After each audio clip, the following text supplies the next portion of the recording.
Hello, everyone, and welcome to the 58th edition of the Sons of Kojima podcast. My name is Fred, and I am being joined by a panel of distinguishable motherfuckers here.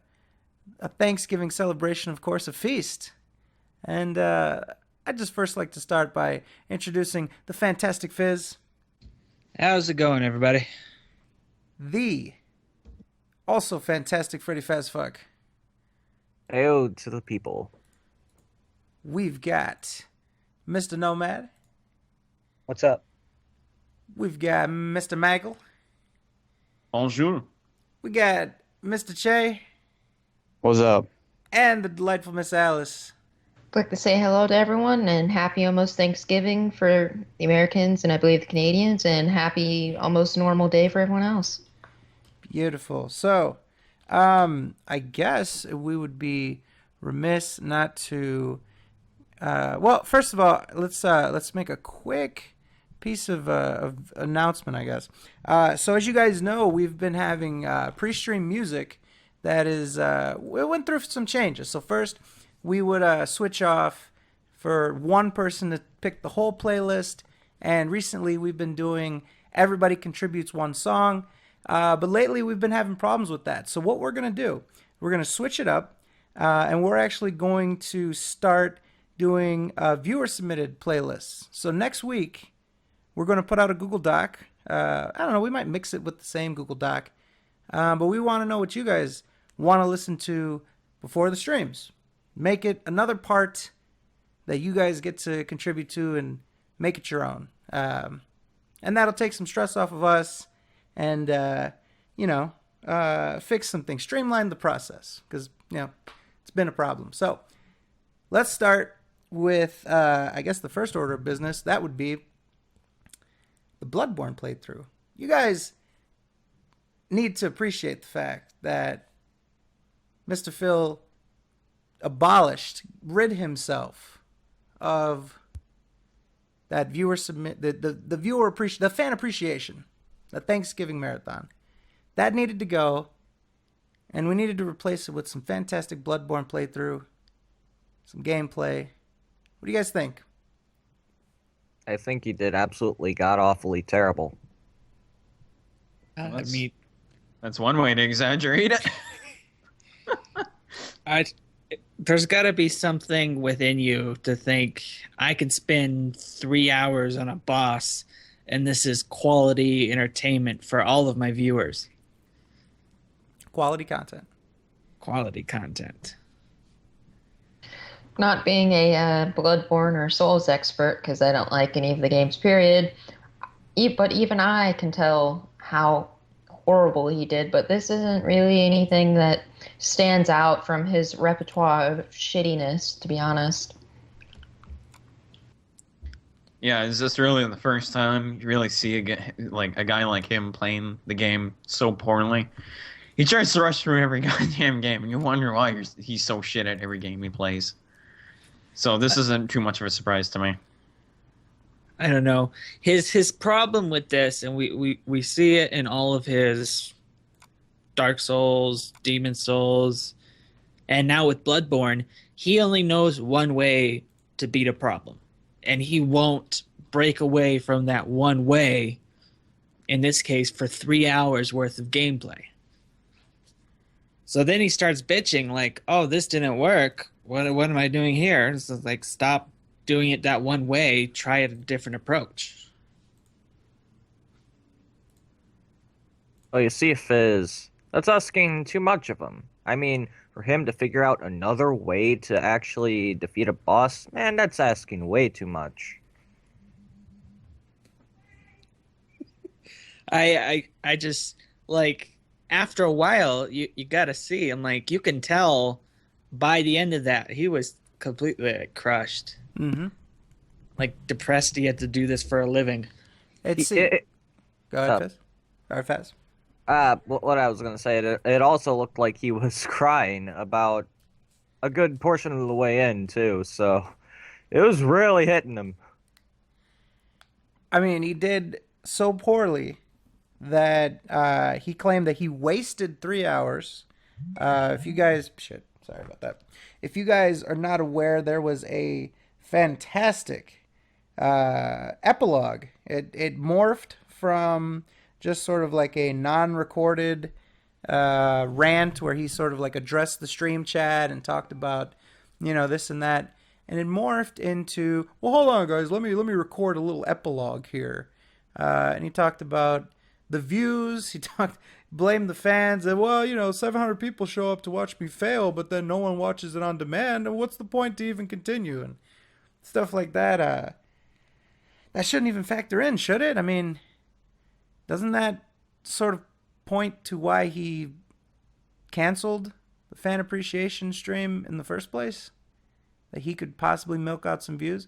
Moving it to December, where there aren't going to be any new releases around Christmas time, seems like a calculated decision to me. One that failed.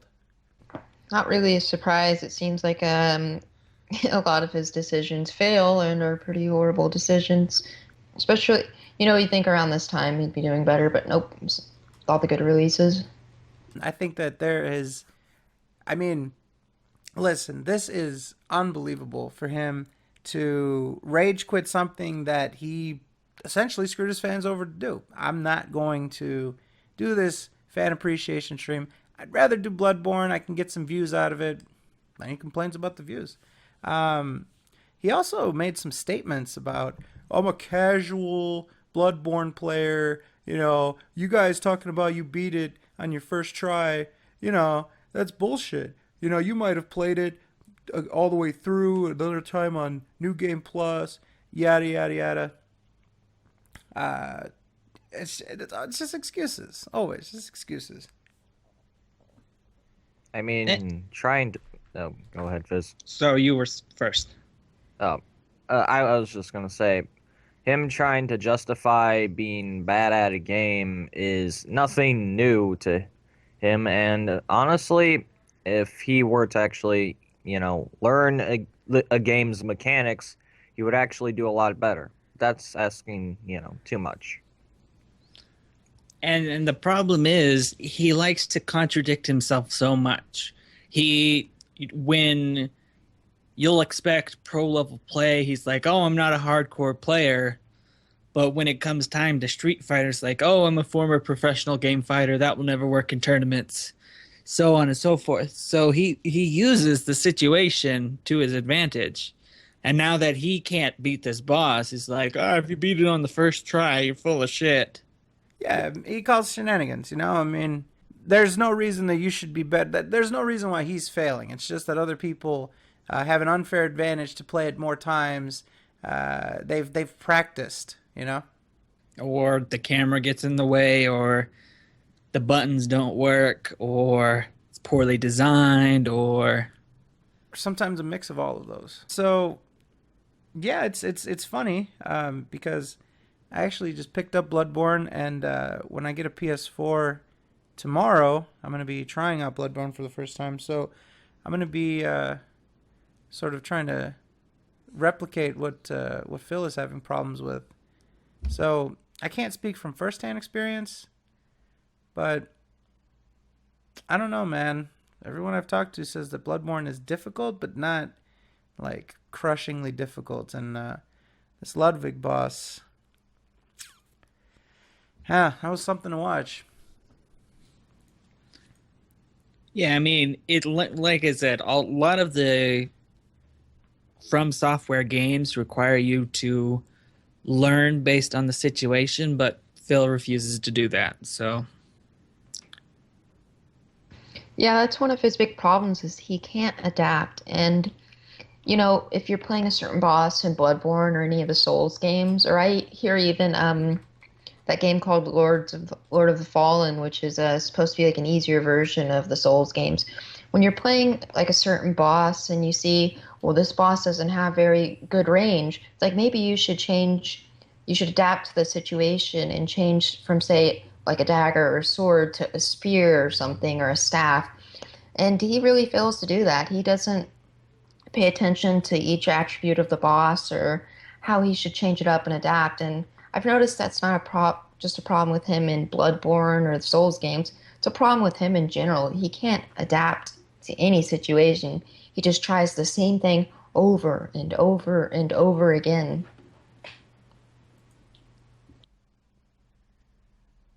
I mean, yeah, it took him like 30 deaths just to realize he was using Lugwood's sword on Lugwood, so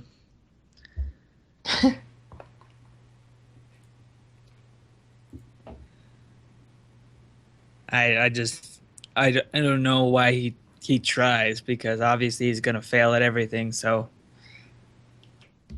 I think he should maybe choose his games differently. Like Phil, he's not the best at playing video games. He's not good at adapting. So why play Bloodborne? I mean, I know there's a new DLC or whatever that came out, but there's other new releases too. Why doesn't he just pick something that's more forgiving, something that's easier so he doesn't have to torture himself? I mean, I know he's going to suck at anything he picks, but really you have to choose one of the hardest games out there or one of the hardest new releases? Oh, you see, that's because he has a history with the Souls games and their crushing difficulty, that it spawns some of the most rage-inducing moments of his. I mean, if you look back at his Dark Souls playthrough, his Dark Souls 2 one, he got really upset at people saying that, oh, I'm over-leveled and shit. And then with Bloodborne, it's just going to be a continuation of that. And people don't usually watch him for just him. They watch him for the fails, the fuck ups, and the rage. And that's what Bloodborne does for him. The rage, as you saw today. I would argue that people have a better time watching him play stuff like Crash or Metal Gear, which is hard to an extent, but I don't think it's I don't think it's as tedious or frustrating as say Bloodborne or any of the Souls games.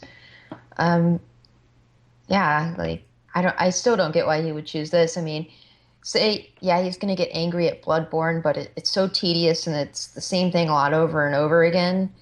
His reactions are only going to be like that for a limited number of times. Eventually, he's just going to get frustrated and be like, "Oh, I died. That's not a surprise." So it's not keeping it interesting. Well, that's how he was with Crash 2 in a couple of places.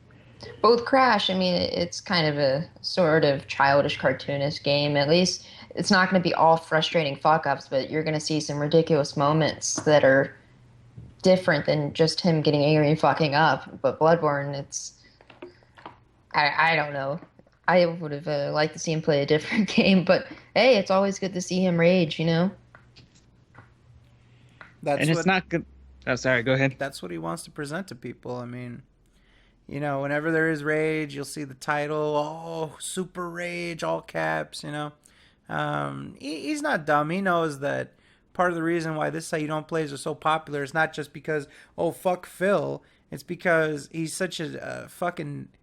I like to describe it as him just being a doofus and a Neanderthal when he is yelling and screaming, and he's just a buffoon. He's a babbling idiot, especially when something goes wrong.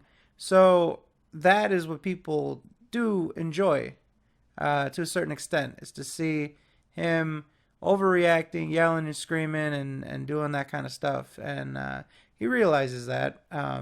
He realizes that there's a certain way to present his content that gets people to want to watch it, and it's the yelling, the screaming, the overreacting, and stuff like that. So he walks a tight balance between his pride of just coming off as like an idiot all the time. So he wants to try to highlight the epic wins and the epic conquests of Darkside Phil. But he knows that there's a lot of people, especially on a casual level, that enjoy just seeing somebody yelling and screaming, and him being one of them.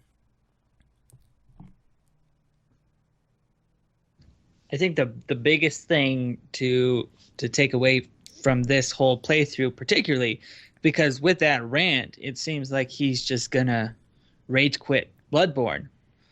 But keep in mind, while he was still facing Ludwig and failing over and over again, he got it. Like, I think it went up to 650 people on stream. So it's gonna be it's gonna be a little confusing if Mister over 400 is just gonna rage quit a game that got him like 650. Really, 650 views? No way. Yeah, on his stream while he was dying to the boss over and over again. Wow. I don't think he's gotten that many views for much in a while, except for maybe Fallout 4, right? Well, the day zero Oh. Fallout 4. But yeah, as far as just like, I mean, you also have to keep in mind this is day one as well. So this is early, not even early, but this is, does DLC get like released to developers early and stuff? Like, can you get a review copy of DLC? Pretty sure you can.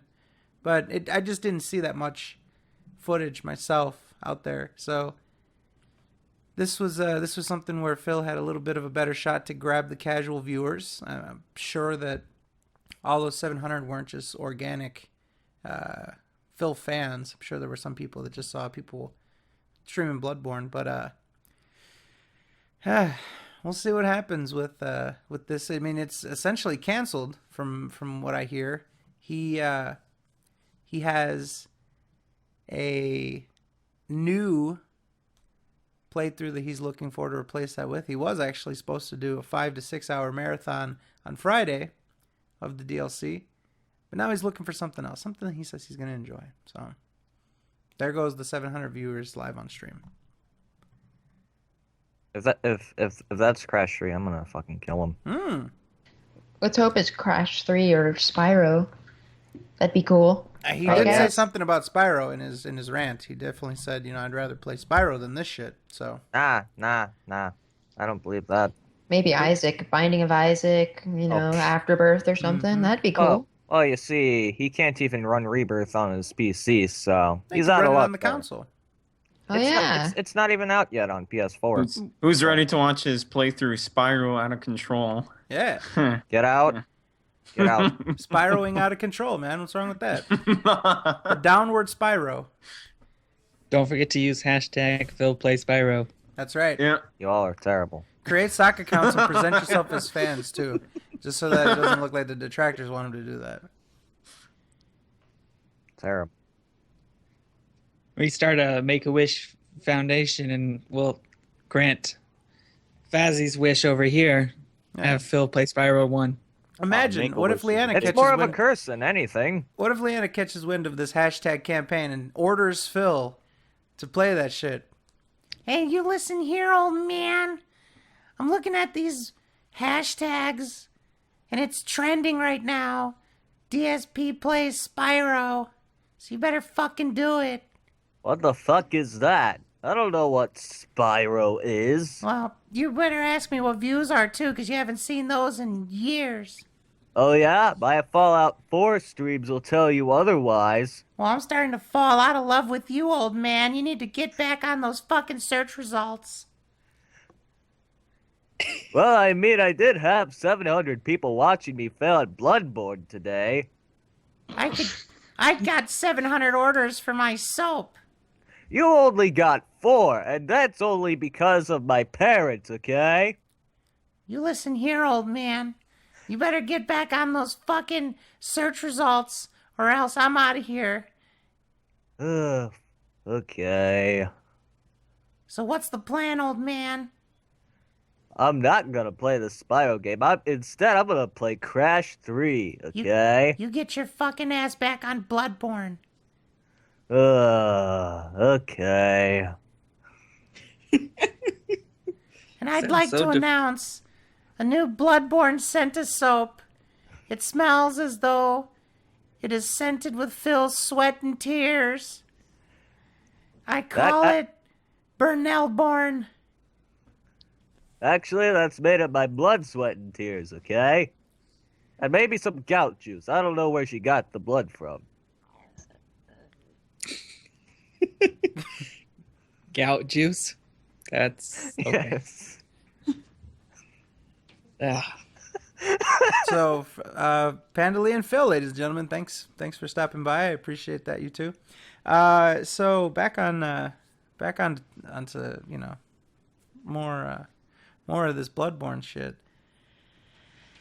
It sucks. It's not made for human consumption, and I mean, before we went live, I was watching on my phone just to see what he was going to be talking about, and he left off with the whole notion that like he's just a casual player and he's not having fun and stuff like that. So, for the sake of the show, I don't know what he said after that. For all I know, he could still be going.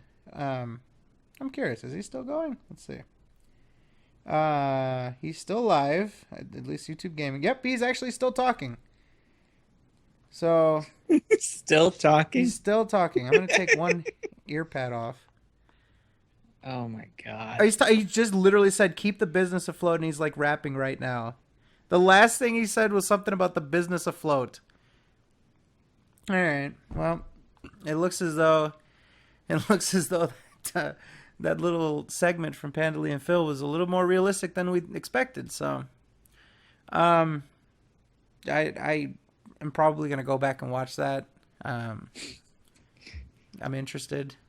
Literally, the last thing he said was keeping the business afloat, and I'm pretty sure he did a 5-minute tangent on how this doesn't actually get views and how he needs to do something that will get on-demand views instead of live stream. See, that's the thing. You see what I mean? Like, that's a successful stream for him. 700 live viewers, and he's talking shit about the fact that no one watched it after the fact. There has to be something. I mean, I don't know, and no one that I've talked to had a definite answer.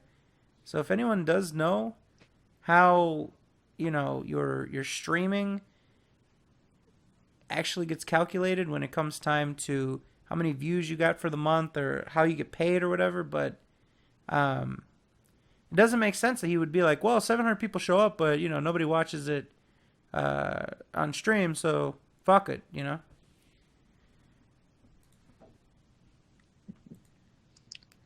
I don't know if he dropped, and he's just dropping this game because he doesn't want to play it because he's failing the same part. So, but I mean, if he drops this with 700 viewers, like, okay, so is your new goal going to be I'll only stream if I get over 700 viewers? I would think if he talked about viewers less, that would actually help him get more viewers, because it must be annoying for like his fans or for regular people watching, just hear him talk about views, and viewers over and over again. So I wonder if he actually shut his mouth about it for once, if I would actually help his views out. Mm-hmm. They must be. They're not saying anything about it, so they're ass kissing. They like it. They're obviously there for a reason. It's their fault too. Well, he seems to be like punishing the viewers he actually does have. It's like, I don't get enough views, you guys aren't doing enough. And it's like, you know what I mean? He's like punishing the people that are actually watching him, since he does nothing but talk about how people don't watch him while people are watching him. Oh, they should just, not watch it then, just to show them who's boss. I mean, if they don't like it, they can just stop watching. But that's on them. They're ass kissing and they're supporting that type of behavior, so it's their fault too. And none of them fucking long-time viewers should ever fucking complain if they're sitting there watching it. There's plenty of other reasons. There's plenty of other places to watch him rage and anything like that. This is how you don't plays. But no, they go to him, they watch it, they sit back, they deal with his attitude, and they don't say anything about it. It's their fault too. They're not some innocent victims. They must like getting treated like a fucking woman or a bitch or a pussy or a cuck or whatever you want to talk about. That's on them. They're part of the problem too. If they don't like it, then just show it by not watching. Because if even 50 of them left and stopped watching him, it would make an impact on someone as small as Phil, because he doesn't have a big viewer base. That's the truth. He can't afford to upset people and to lose their goodwill, because essentially him still existing relies on the goodwill of the people. You don't just get people to donate to you for free content because they feel like they have to, or because they're forced into it. They have to choose to. Those people that are his current patrons, who, as we learned last week, is quite, that Patreon is pretty much the main thing that's going to keep him alive. Besides from any new ideas he's going to have or any new projects he's going to do. His contract's not looking too good. And his Patreon is playing a larger role than we even imagined. So he can't afford to do stuff like that. And he actually addressed that. Somebody in the chat said, Phil's going to lose fans because of this. And he scoffed at that. Oh, that's stupid. That's the stupidest thing I ever heard, that I'm going to lose fans. I'm not going to torture myself and play this for 3 hours, yada, yada, yada. So, he doesn't really care. Well, that's what, and I don't want to hear any of these Patreons complaining about it, because if it's that annoying to you, and it's something that really impacts the way you view the stream or whatever, then just take the money out of the account for at least a month or a couple months and show him. He's not this big, like 110,000 subscribers, but he doesn't have such an active viewer base. It'll hurt him. Hit him in his wallet if you want him to change. I see all these, some of these Patreons, they complain, and some of these longtime viewers, they complain. Well, you know what to do. There's other places to watch his content. Go there. Show him. Force him to change. Because he's dependent on you guys. He's not dependent on us, because ain't none of us paying him shit. He's dependent on the Patreons and the longtime viewers. They do have the power. If it was a big company like WWE or whatever, then a couple people leaving wouldn't do shit. But even 10 or 5 people not watching him or donating to him would hit him harder than what most people would expect. Correct. Indeed, totally agree. His fans and patrons, like the one person who actually did what they said and walked the walk was KG. He was Phil's patron for a while, I believe, and he didn't like how Phil didn't go through with Project 7, and he's like, you know what, fuck it, I'm not giving him my financial support anymore.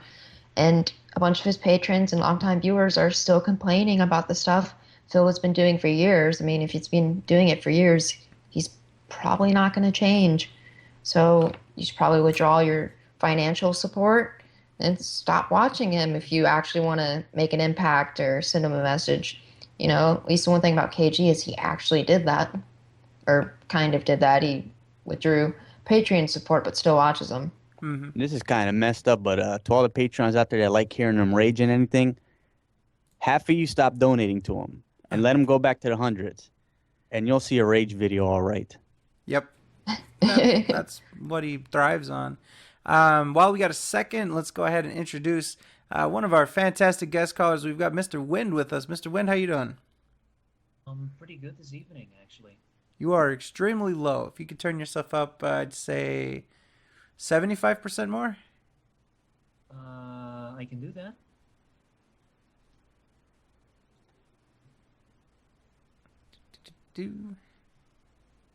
So, again, we're joined by Mr. Wind here. That's better. Sorry. That's better. Can I just give a brief introduction? Sure. All right. So yeah, I've been following the Sons of Kojima for a little bit over 5 months right now, and checking the work, checking all the stuff, checking on what goes on with Phil, basically following the whole thing and having quite the amount of interesting discussions with a lot of people, not only from the Sons of Kojima, but also with the true fans from Phil. So yeah, I'm liking what you guys are doing, and I hope that you guys continue to do so for a while. I appreciate that, man. Thank you very much. We all do. Yeah, much obliged. Now, one thing that I am noticing, you've got an incredibly loud fan. I just want to acknowledge that for the listeners. It's like as loud as you are. So maybe if you can mute yourself in between talking.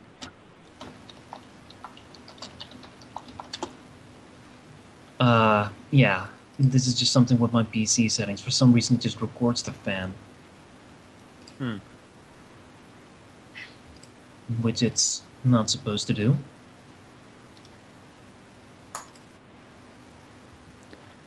It could always be worse. You could be getting mauled by a bear, so. Or you could be Phil trying to get underwear time. So wind actually is wind in this case. So we're going to move on. I think we've gotten a good amount of Bloodborne done with. Wind, is there anything you wanted to contribute to the Bloodborne discussion before we move on? Nothing much really. I think everything has already been posted on Twitter and has been talked about. It's a train wreck. That's pretty much all I can contribute to that. Perfecto. All right. So let's we've got a lot. Let's hit up the viewer submitted and see what people want to hear about. Let's see. Well, we've got a fantastic submission here by Mr. PewDiePie. Do I owe him a shout out? I mean, I would be nothing without Mr. Phillip. Well, Mr. PewDiePie, thank you very much for the submission. I know that's totally you. Yeah, you should. You and everyone else would be nothing without the inspiration from Phil. He's a pioneer, a trailblazer, and I'm kind of tearing up a little bit. It would be a completely different landscape out there if it wasn't for Darkside Phil. What do you guys think about that? You mean he encourages people to suck at video games? He makes people strive to do better, Moogle. You don't know how many times I've watched him play a video game and decided that I would challenge myself to play it correctly. Just Cause 2 and Hotline Miami and other stuff that escapes me at this moment. But damn it, they exist. Bloodborne. I played Bloodborne, so. I'm a really big fan of Christian. I'm a big fan of Darkside Phil as well. He's strive everyone to become better, and he created the Let's Plays, and fuck it, he created video games, and he created the internet, and he actually beat Al Gore for creating the internet. So he created the Sons of Kojima and the Kojima World Order and Hollywood Kojima. He created us. He created you. He created the universe. And so, as Phil said, let there be darkness, whatever. Let there be salt. Let there be. We all live in the Philippines. We're all Filipino. That's correct. Hopefully that isn't like a slur. I hope it isn't. Hopefully it's not. I didn't say that because I was just worried it might be, but all right, then I'll put it this way. You guys are all Filipino, okay? There you go. Perfect. Fucking Filipinos gonna watch this and get completely offended with what you said. I hope you know that. Well, fucking. Oh, okay. So it is fair game to say. Okay, I thought that maybe it would. I just don't want to impose on people. But fantastic. That's great. Some people are spelling it with an F, which is interesting. Maybe that's like the street terms. We got some gangsters. Nah, Filipino. That's how they say it. Filipino with an F. That's not PH. PH is only used for the country Philippines, but the F is how they say the people, and the language is Tagalog. So that's it. Filipino with an F in the Netherlands. That's just our go-to thing. But the people over there, they spell it with a P, but without an H when they refer to themselves. It's complex, but yeah, that's how what I it was is. talking about. I was talking about the P spelling, but okay, so the Englishized. Someone spelled Filipino with Phil. Yeah, that's the yeah. Usage of the term Filipino started during the Spanish colonial period, and the original definition was a person of Spanish descent born in the Philippines. Okay. Fantastic. So we're learning. See? This is an educational show. What else You should we learn learn? something Show on every the day. airwaves. What else should we learn about today? Teach us something else, Alice. Teach us something new. Something sciencey. Sciencey. I can't think of anything. Because, let's see here. How about Belize? Diaz wants to know about Belize. I really don't know too much about Belize, but I do know one thing about Fazfuck. Uh-oh. Wait, what? That Phil is better at Spyro than he is, and it's been scientifically proven. I'm sorry. I'm pretty sure you have those names reversed. I'm quite good at that game. So yeah. I haven't seen it. So I have seen Phil's skills at this game, this particular series. He is very good at it, and I think he could possibly set a world record, with quickest playthrough. He's just that great. You see, I think Alice thinks it's opposite day. So It is totally not opposite day. see. No. Something that I guess we'll learn about Belize is that the Mayan civilization spread across what is now known as Belize around 1500 BC and flourished there until 1900 AD. Isn't that crazy? Yes. The Mayans, they were cool. They created the calendar and shit that prophesies their doom. They were good at astrology as well, and they fancied human sacrifice. Exactly. And they like their hallucinogenic drugs. We need to bring that back. So, shout out to Belize and the Mayans and your crazy ways. Let's see, viewer Doc. Let's get back on track here. We've got speak of the devil in the chat, Mr. Draguno. Somebody just highlighted everything. Thank you. Phil claiming his business is on a quote slow comeback. Your thoughts? Again, submitted by Draguno. Phil's tweet that is referenced here is, by the way, if, in all caps, my projections are correct and we stay on course, looks like my business is on a slow comeback this month. We'll see. Yeah, he sounds like he's talking about like a ship. If we stay on course, if his business is a ship, it's gonna crash into some rocks pretty fucking soon. That's how he's slowly coming back. Yeah. Dark Sides Phil. Iron Sides Phil. How about that? Maybe he's actually coming back to his sanity. Dark Beard Phil. Sorry. If his business is on a comeback, then I'm pretty sure Draguno is sober and I'm sober. Yeah. Well, it's funny. First of all, I love that he says, if we stayed the course, then my business is on a slow comeback. There's no we, Phil. It's you.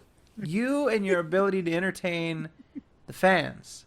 Why? This is the most fucked up business partnership I've ever seen. Didn't you know he considers his fucking persona fucking a completely separate character? That's not Phil we're looking at, man. It's a completely different character when he's on the internet. Yeah, I mean, his persona is that he's the realest motherfucker on the internet. Exactly. He considers that a separate character. That's what he means by we.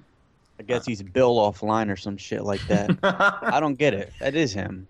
You can't fake a personality like that. You can't be on 24/7.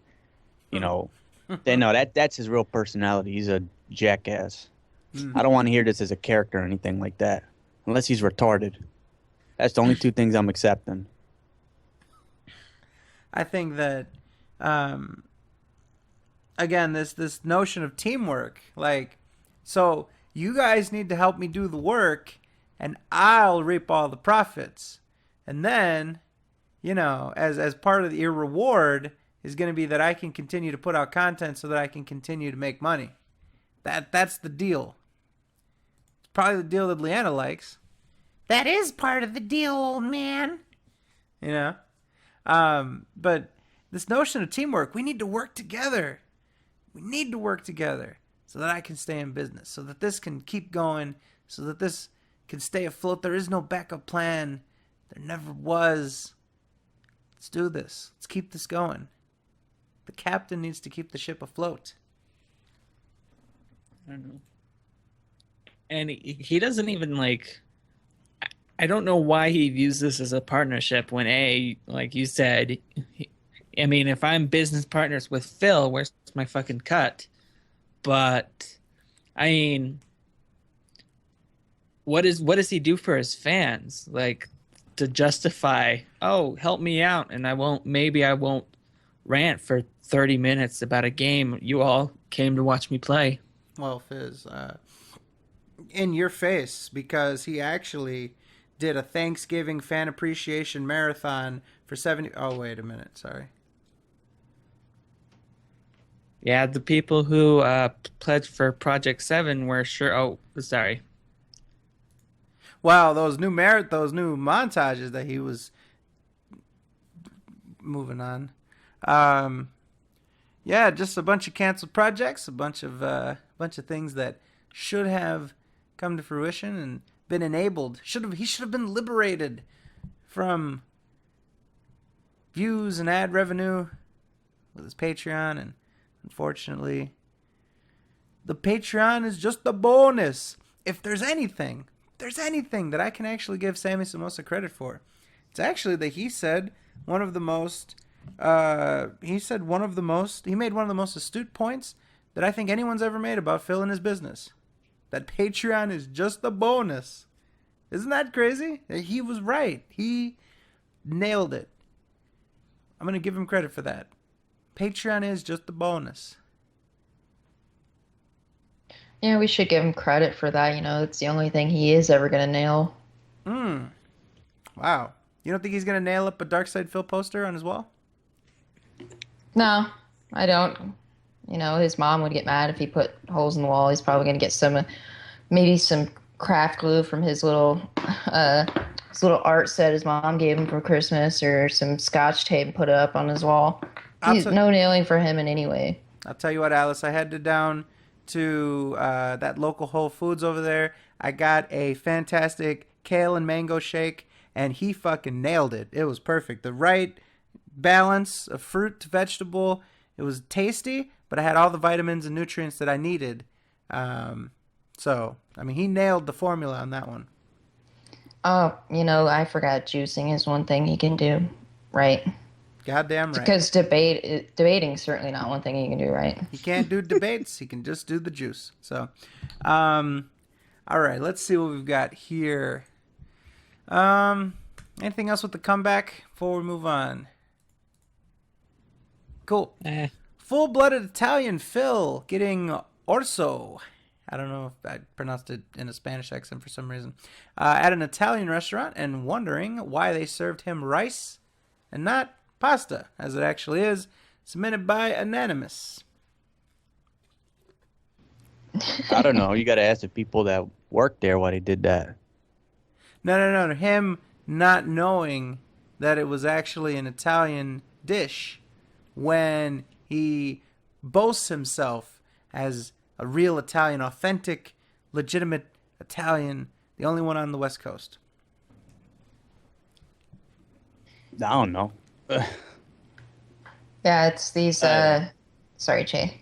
Nah, I don't know. I mean, I don't. What the fuck? I don't know. He's lying. I mean, I don't know what else to say. Can I say one Fuck thing? that restaurant. No, I'm kidding. The chicken parm looked pretty good. Yes, Mr. Maggle. First off, Uh-oh. orzo is not rice. You fucking idiot. Oh, shit.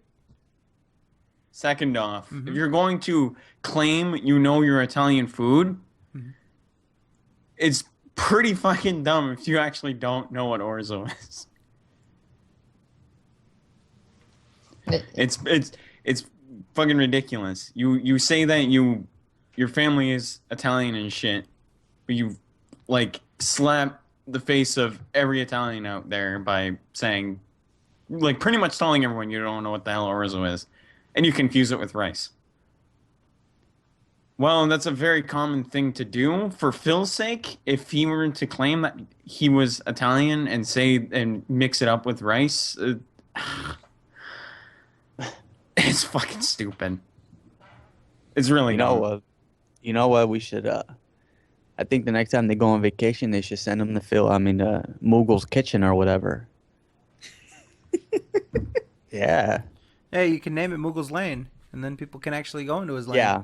But hey, listen, if you put something in the food, we're not responsible for it, Mughal.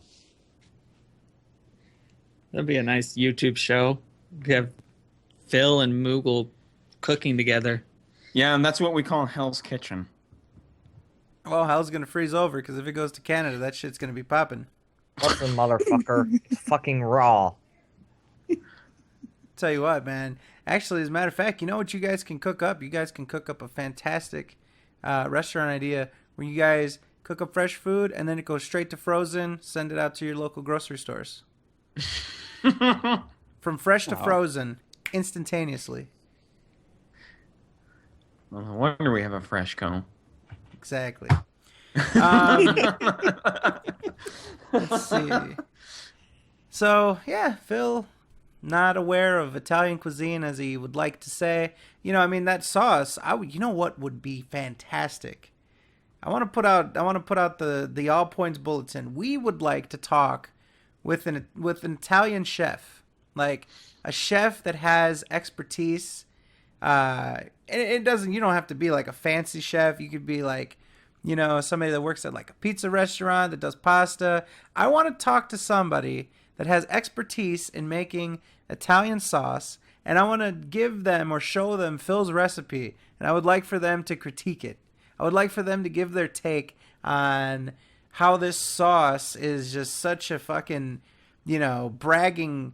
It's just, there's so much bragging rights in this fucking sauce. I would love to see the sauce actually critiqued by somebody that has, you know, a deep Italian expertise in that sauce. And I would love to hear their take on it.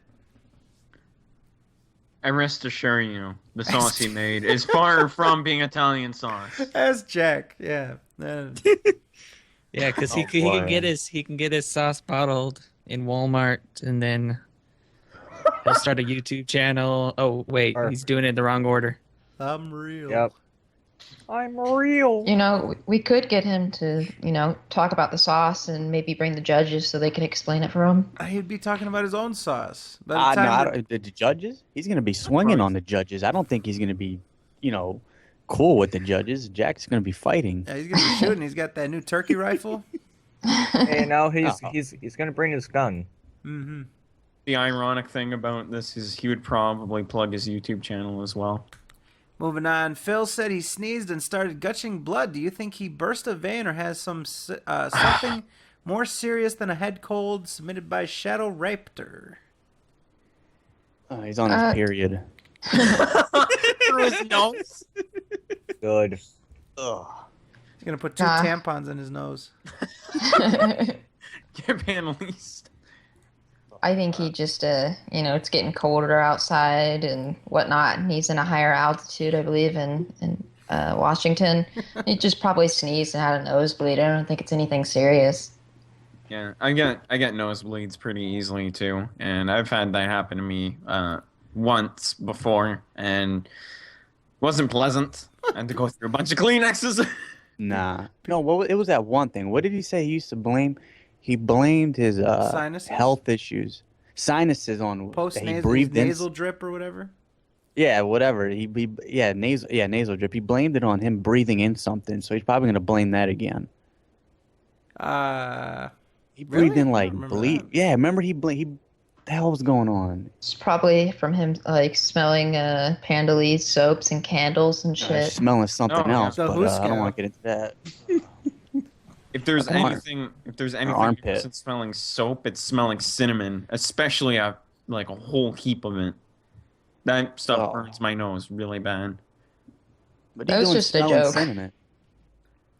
I'm not saying there's anything wrong with cinnamon. I'm saying like if you smoke, what the fuck? If you smoke, you smoke. Yes. If you smell like A fuck ton of it. It burns your nose. What are you doing? Really? Taking the fucking shaker up your nose and just sniffing it? Smoke cinnamon every day. Hey, snort cinnamon. Yeah, this gets you really high, man. It's either that or there's a special soap called Leanna Elise, Panda Elise, armpit. Hey, Ah. none of that shit. All right, let's see. Moving on, we've got. And if you guys notice, we're trying to do as many viewer submitteds as we can each episode. We want to try to we can't promise to do them all, but we want to try to do as many as we can each and every episode. So it feels good to strike these off the list so we can get through these. All right, here is another one submitted by Anonymous. And yes, I am mispronouncing these on purpose, just like Shadow Raptor. How can DSP ignore the gaming and Let's Play community and the creator of Minecraft when they basically said the same thing? Do you think that DSP thinks they are all part of the negativity cult against him? And don't you guys think it's funny that DSP never shined light on most of these criticisms from these well-known people? Then there is a link from Twitter that, let's see. Link from Twitter goes to a WordPress. This is how you don't blog. Yeah, it's just a big list of relatively well-known, like e-celebs and stuff that have criticized Phil and made references to him. Pretty much negative ones. Did he say the creator of Minecraft criticized him? Yep. When was that? Supposedly, someone said to him on Twitter, saying something about how Phil called Marcus an idiot. Oh yeah, I remember that. He said, he responded to "You're a him. fucking Notch. idiot." Yeah, Notch replied, says he thinks I'm an idiot, and then puts a sad face. And then I don't know how that conversation went, but hold on, I think it's on this. I don't think he can accuse that Notch guy of being a part of that cult of negativity. I mean, this guy's worth like fucking $4 billion. I don't think he cares about you. Yeah. Huh. Yeah, there's a lot of people talking that shit. I think It's a really interesting list, actually. Yeah. I think he's just well aware that he does get criticized by practically everyone, but he doesn't want to acknowledge it because obviously it's probably like he probably doesn't want to insult any more people, and even though he fucking already insulted like majority of people that like criticize him anyway. He even had Spoonie criticize him, and that guy's a freaking e-beggar too. I will just say one thing. I like how it says Pat the NES Punk, but then it doesn't have anything under it. Like, I was wondering, I wonder what Pat the NES Punk would say about Phil. Like, nothing. There's nothing on it. So maybe that needs to be. He said something about this is how you don't play Metal Gear Solid 3. Maybe that needs to be updated, but maybe he thinks he's gonna say something about him in the future. Yeah, you know what? That's pretty good. There's let's see, we got Alex Valle, of course. Motendo. Wait. So Motendo. Motendu. How silly of me. I didn't even notice the avatar. Larry Bundy Jr. Phil Fish. Phil Fish, really? The creator of Fez? Yeah. What the fuck? The guy that got drove off Twitter and rage quit the industry, I think, after a bunch of feminists and SJWs went after him. I think he made a few games as well. I thought it was a whole different story about how he was complaining about people monetizing his game or some shit. Oh wait, he's that British jackass with the scarf in that one video, right? He's a hipster. Oh. Who's a hipster with the Phil scarf? Fish. Yeah, Phil Fish. Phil Fish? Yeah. It's a douchebag. Fuck him. I'm just curious. I'm just, intrigued at the fact that he, took a shot at Phil. Cool. All right. Let's see. So that's something I'd never seen before. I'll actually drop the link here in the chat for you fine people if you guys are interested in checking out the collection of people that talk shit about Phil. I had no idea this existed, so definitely something to check out. Wait. Chance. Phil Fish is British? I had no idea about that. Yeah, he is. Hey, actually, we're also forgetting about the time Iron Sheik called DSP a jabroni bitch, I think it was. That was fantastic. Yeah, that was amazing. Maybe we can get Jim Cornette to do like a 5 or at least a 2-minute rant on Phil.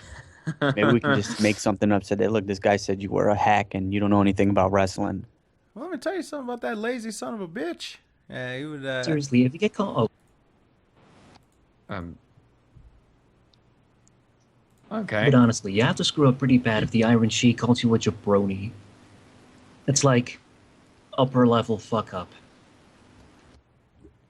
We got our next one. Why does it take Phil so long to get to the point? It seems like he is not capable of learning how to not ramble on about things that is not relevant to what the subject of his video is. Submitted by Anonymous.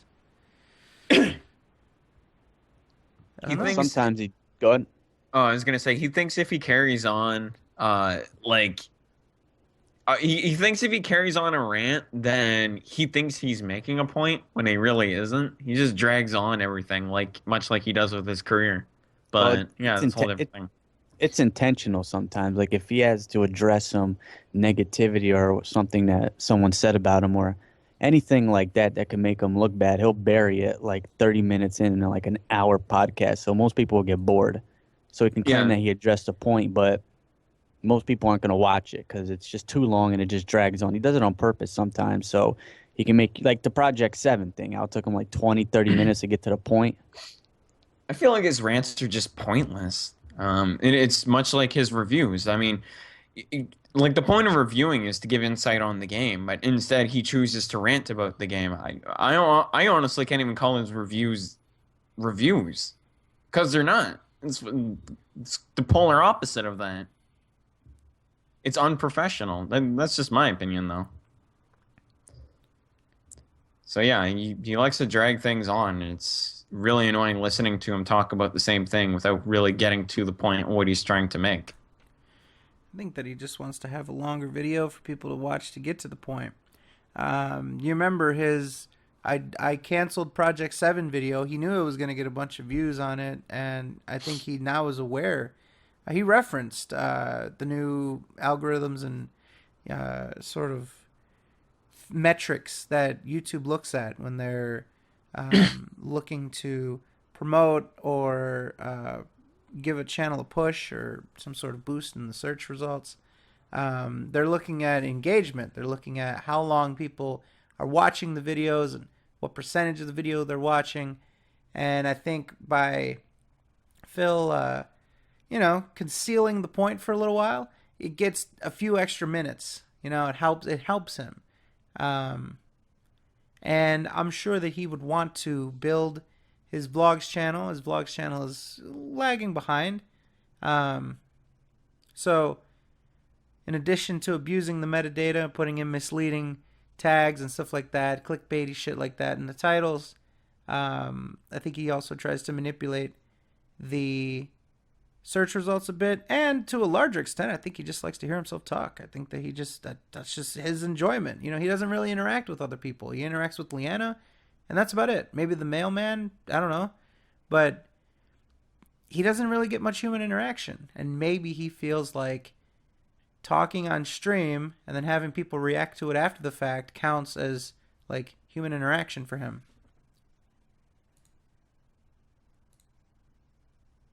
Yeah, I completely agree with you on that.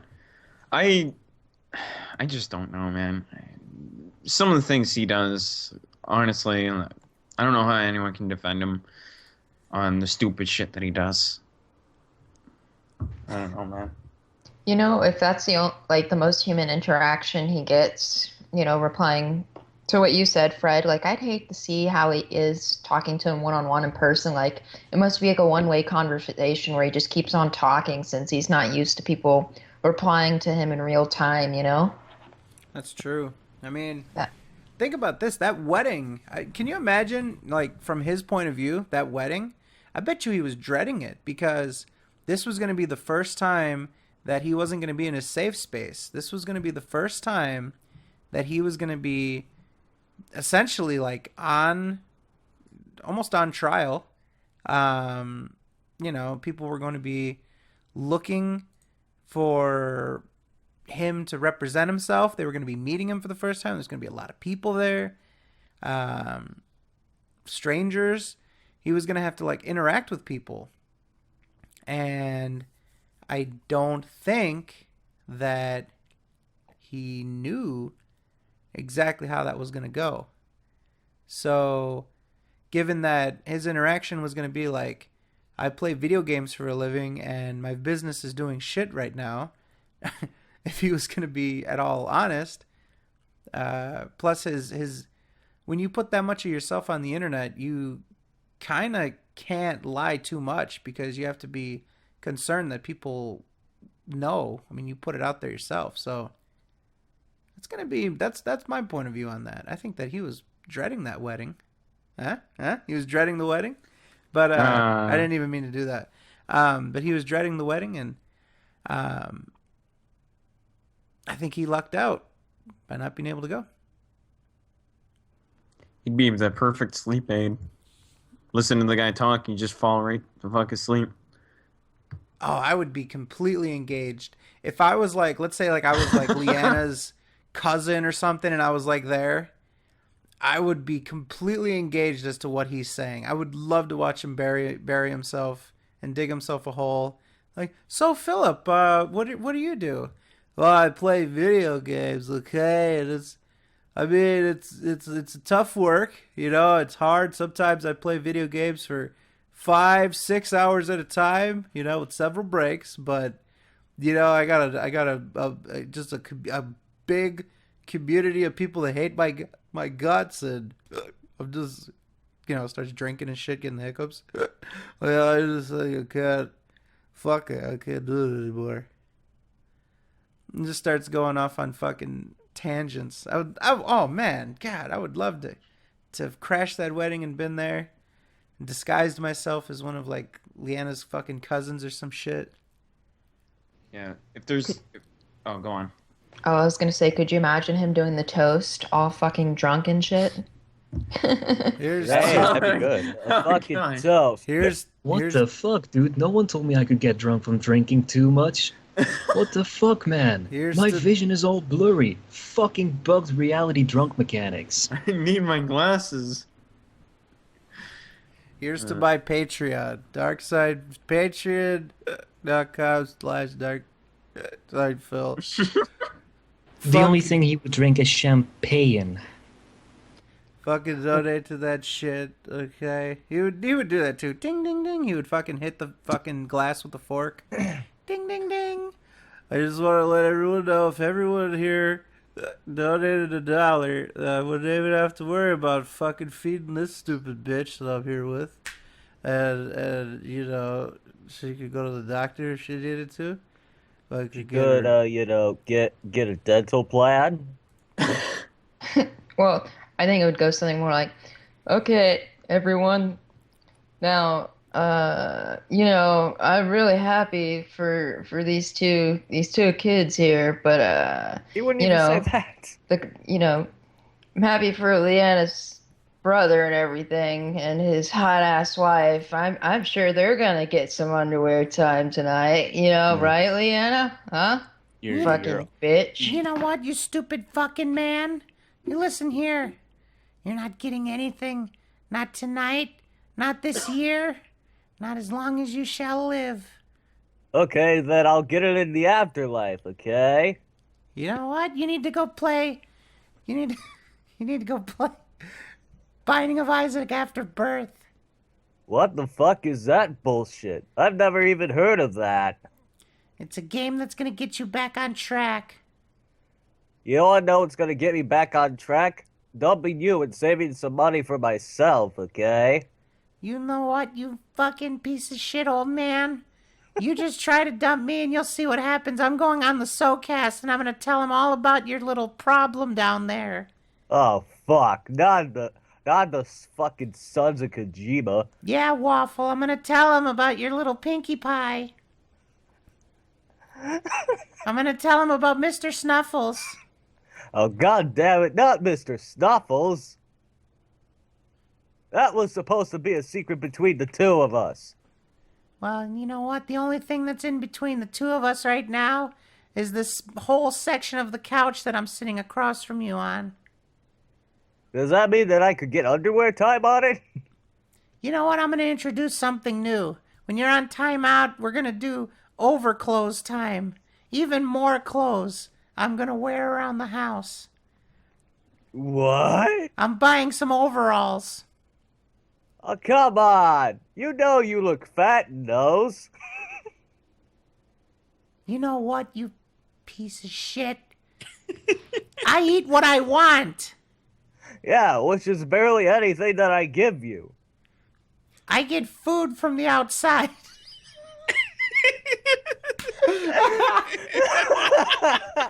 I cannot believe you just did that. Going through trash bins and shit. like breaking out of the house at night. I rummage for berries and fruit. Is that what you put in my sauce last night? I've been on a steady diet of crab apples and acorns for the past year. I actually meant it to be I get food from the outside, like the prison. Like there's somebody like delivering food to her fucking cell, like she's in a prison. But yeah, then it turned into her rummaging for food. She's a scavenger. It's even better than your original story.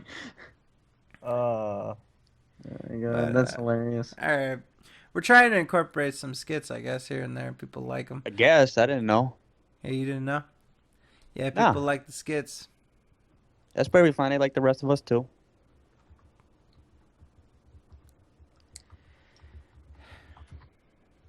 All right. Well, moving on. We've got why does it take so long? Oh, sorry, we already did that. What do you think would happen if Phil was to try to get a panel at a convention?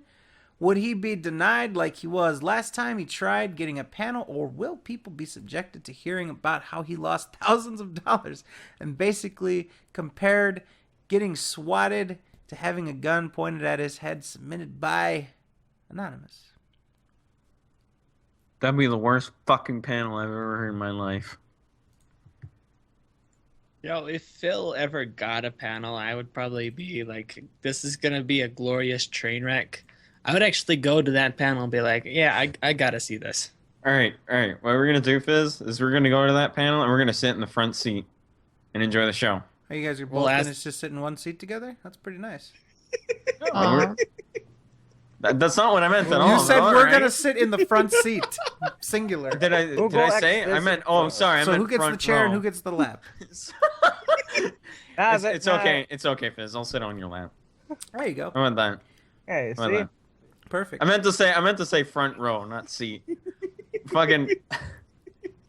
That's totally what Sometimes my brain doesn't function very well mid speech. Yeah. Sometimes you get flustered having Fizz around. You know, I understand, man, and you know. I know, Yeah, man. you know. So, but as you were saying, No, Oh, go on. oh No. you two, oh you two.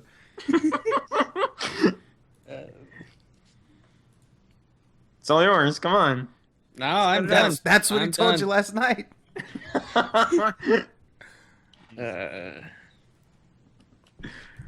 Yeah. It'd be an awful fucking panel. It really would be. Mm-hmm. I don't think Non-existent anybody would panel. want to fucking sit there and listen to him bitch about how he lost money on YouTube.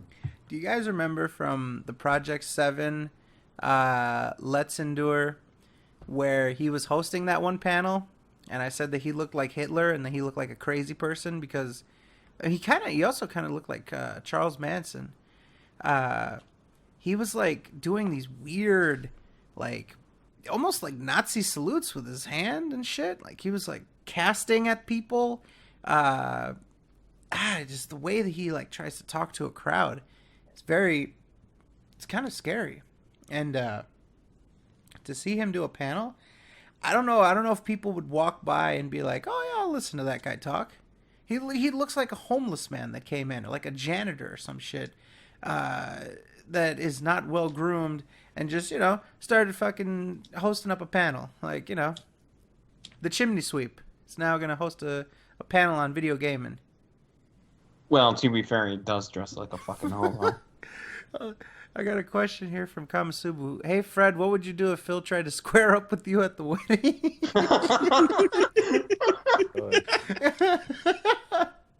Well, you know, I'd have to use self-defense. I don't want I don't want to strike Phil first. If he tried to square up with me, I would definitely try to make or wait until he attacked me first. And I guarantee you there would be people in Leanna's family that would be like cheering me on. Huh? Like, yeah, get his ass. There'd be people taking bets and shit. Somebody would take off their dress shoe and stuff money in it to fucking have all the bets. Leg kicks. Fred would lose, says Draguno. Damn. Ooh. Sucks. Oh yeah, drunk Guno. Yeah, the drunk Guno. Yeah. Let's see. Fred would call Umura-chan. Seems reasonable. Thank you, Virgil. Junior, son of the sun. Alright, moving on. More about the wedding. Or sorry, the wedding, the panel. Sorry, I'm a little bit off track. I was reading the chat. More about the panel than the panel if it were to happen. I think we can all guarantee that it's going to be a train wreck. All right. Yeah. I Yeah. don't think he would take any questions at all. I think he would just talk and talk and talk and talk. And I think if he did take any questions, especially any that are not favorable towards him, I think he would completely avoid them and change subjects. I think it would be like trying to talk to a wall with Phil. It'd be really annoying. Right. So while we got the chance, let's go ahead and say goodbye to our to our friend here, Mr. Wind. We're gonna grab our next guest caller, Mr. Wind. Is there anything that you would like to tell the fine people? Is there anything that you'd like to let them know for as to how they can find you? I guess if you want to look me up on Twitter, it's Wind on the Words. It was fun to be around for a while as long as I could, but I'm really gonna have to get going myself anyway, so nice timing. I try my best. But yeah, man, thank you very much for coming on and spending some time with us. It was fantastic, and I hope to touch base with you in the future, man. That will be no problem. I'll get a new microphone, and there's probably going to be a lot more stuff that we can talk about because, let's be honest, Phil, every day is an adventure. Looking forward to it, my friend. So that was Mr. Yeah. Wynn. Ladies and gentlemen, let me do some magic behind the scenes, and I'll start to set up our next guest caller. There's that. All right, so we'll be connecting with our friend here in just a second, and let's move forward. So, we've got.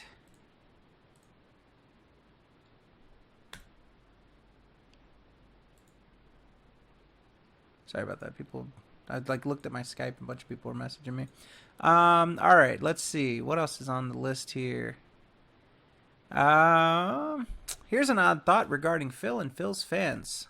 Phil constantly calls those who hate him mentally ill, sociopaths, stalkers, yet that same attributes can be applicable to his fans. For example, they are mentally ill for still watching Phil despite him shitting on them for not stroking his inflated ego. Fans like KG and Sammy are YouTube stalkers, sociopaths themselves. In that regard, do you think that the many names he has for the detractors can also be applicable to his fans and or Phil himself, submitted by Anonymous? That is interesting.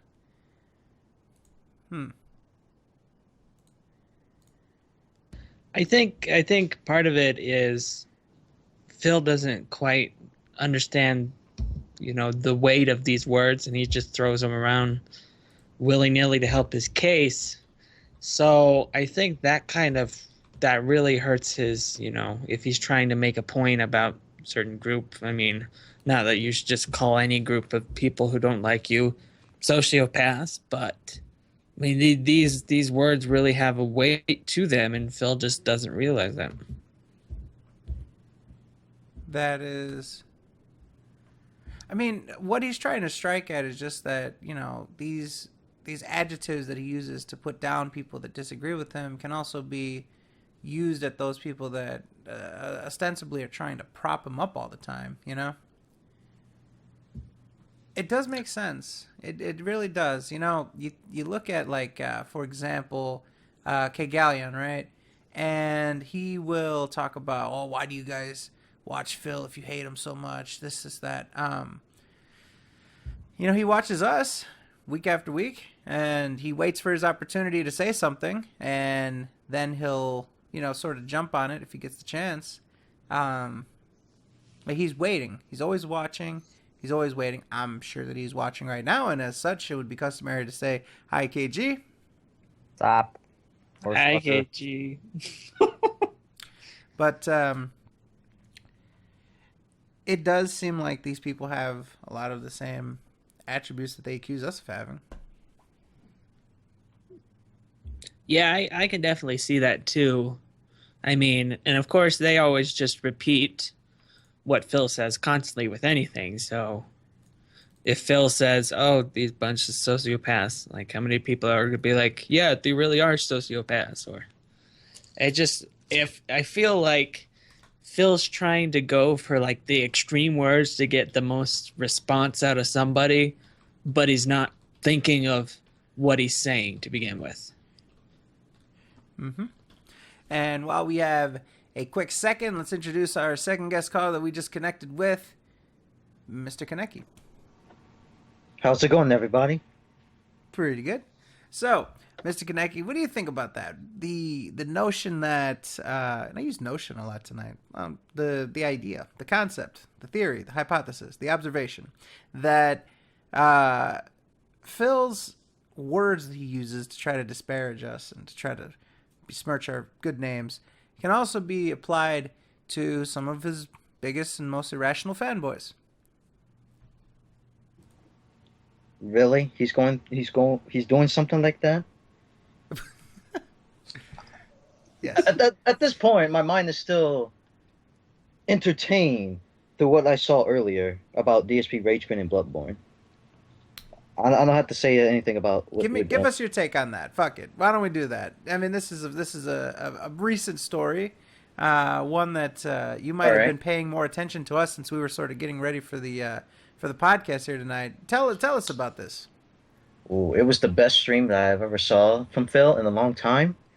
And yeah, I like how he lies when he says this isn't Rage Quit, but yet you could see in the eyes, in the face of Phil, when he was about to cry.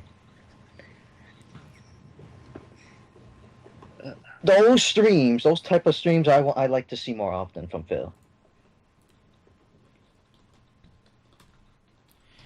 I agree. I didn't get to watch all of it. I literally just tuned in because people were talking about it so much. I was like, I got to see this for myself then. And when I tuned in, he was already sort of on face cam talking about, oh, you know, I don't care. You know, I mean, I'm not enjoying this. So I'm not going to do it anymore. Sort of excusing his way out of this. And yeah, I was pretty much there very much at the end. So you didn't see the whole thing of how he was like being silent? Nope. Oh my God. I didn't watch him play. It's pretty much silent the whole damn time from what I tuned into. I just left after that because it just got really fucking boring. But that is pretty funny though. He sounded so defeated after like after Death 58, I guess. I guess I could really thank God for the death counter. But yeah, I don't know. People are saying that that boss isn't even that hard. He's just really bad. So yeah, I'm just going by what I've seen from people. Yeah, people say the first boss isn't that hard compared to the other bosses. Yeah, I'd like to see how he fares against the other bosses. He would still rage quit if he even beat the first boss. He would have no chance. His build is awful from what people are saying. Yeah, I saw. So I don't think he doesn't really stand a chance at all against the other bosses. He'd be lucky to even beat Ludwig. But yeah, that's I don't know. There's nothing I can really say. I know nothing about Bloodborne. Pretty sure there's people here that would say more than I could about it. Well, Mogul, there's a game that you do know a lot about, and that actually segues perfectly into our next question here. Question for Moogle. Can you please describe in detail how DSP would fare if he ever decided to play Dota 2? What role and what hero do you reckon he would play? Would he also be respectful towards his teammates or opposing team or shit on them? Would he rage quit Dota 2 mid-game despite there being a penalty for abandons unless he is playing bot matches or private lobby matches? Submitted by Super Finnegan. What I'm saying, like, what I feel he would probably do mostly is probably play the DPS, which is the carry. You mean the DSP? DSP, yeah. I don't ever see him playing a support because the support role is actually a lot more complicated in Dota than it is compared to other roles in other games. I definitely see him playing, I don't know, sniper or something like that. Any character that's really easy to play. I mean, they have a difficulty thing. I mean, he can easily read up on that. People would probably like recommend him to play some stupid, ridiculous hero with micro on it, and he would have no idea what to do.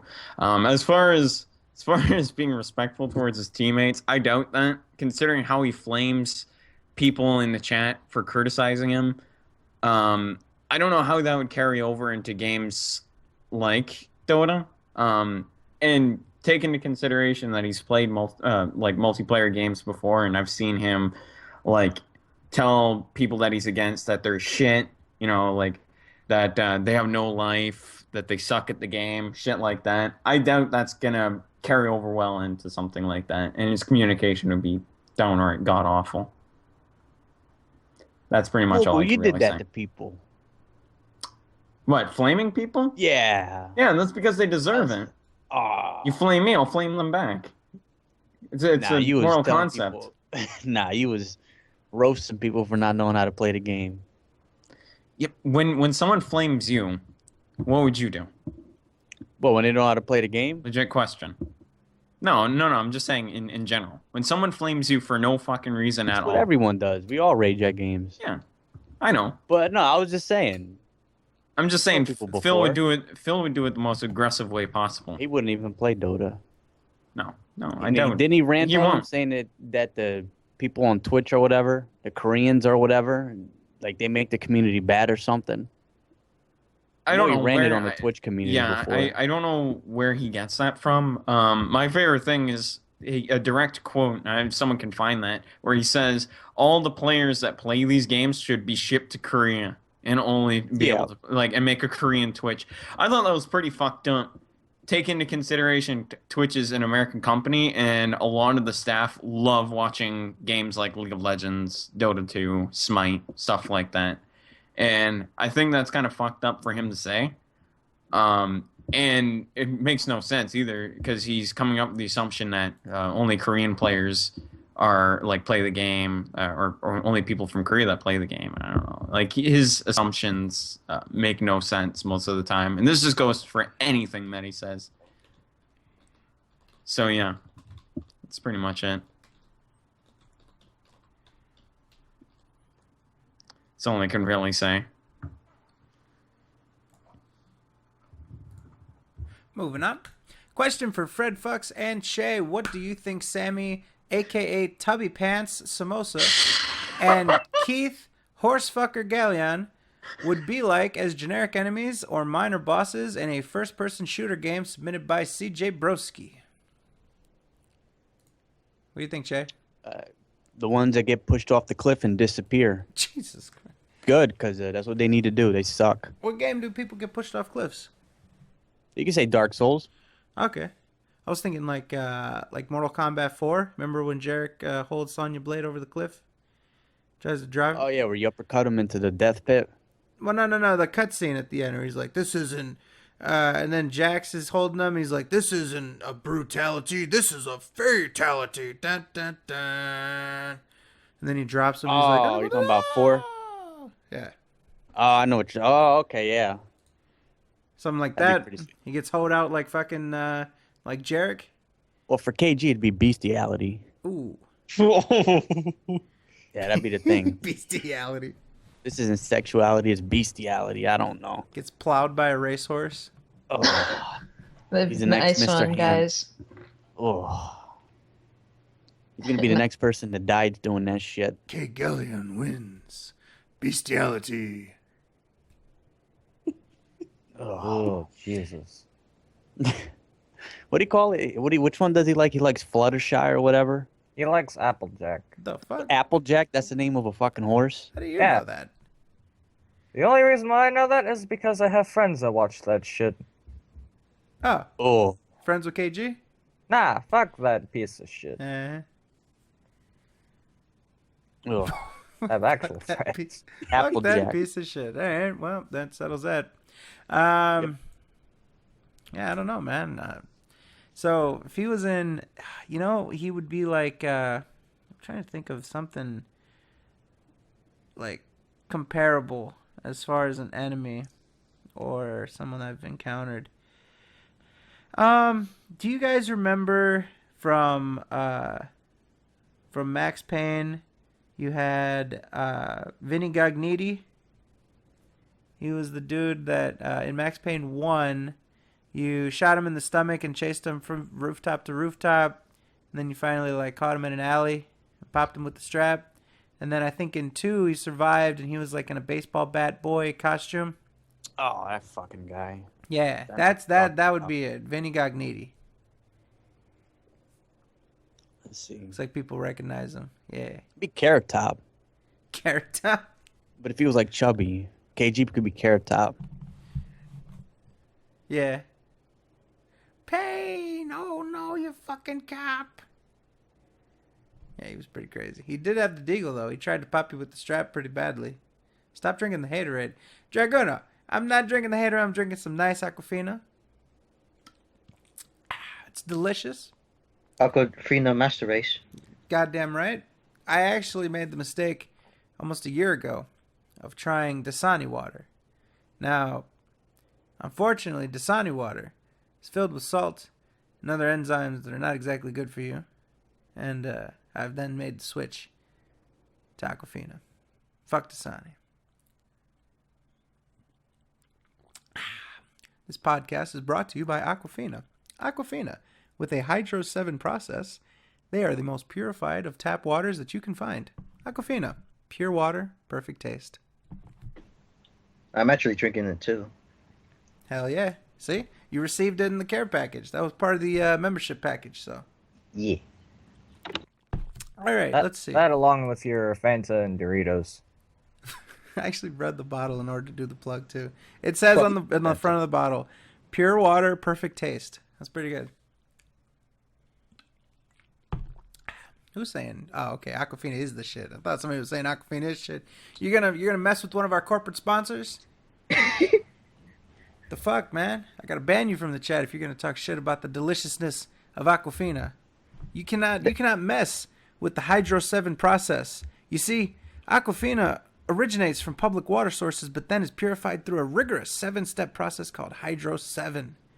And if you want more information on the quality of the water, you can call 1-800-433-2652, or you can visit aquafina.com. Aquafina. I thought it was reverse osmosis filtered. Hydro 7, I don't know. Something. Very sciencey. Something. Yeah, A lot of yeah, people no, hate- something. A lot of people hate the Aquafina, Fred. Gotta ban them. I just drink the store brand water. That's Store all I brand do. water. Get out of Yeah. here. Might as well drink out of a garden hose. Yeah. Oh, Great it's They're probably value. cold enough anyway, so. Great value, man. Yeah, you guys don't Yeah. have garden hose. You guys have a fucking long icicle. That's essentially what it is. That's what it is though in Canada. Water is such a fucking delicacy that that you would have. Even the store brand water is probably $75 a bottle. So Fred Fox tries it. Aqua whatever. Damn right. All right, moving on. We got to get through these because we also wanted to talk about some Black Friday shit, some video gaming stuff. So let's see. Let's check out our list real quick, see if there was anything that we noticed that was super relevant. Oh, that's definitely something I wanted to address. Phil actually, according to K Galleon, Phil received word that we completely immorally and completely illegally and completely shittily, as terrible people, showed those private messages that we were given that he accidentally sent to somebody else. And he claims that Phil says that those emails are illegitimate. They're not correct information, and that he doesn't even recognize that. So, unfortunately, it seems as though Phil has come down with a case of lying.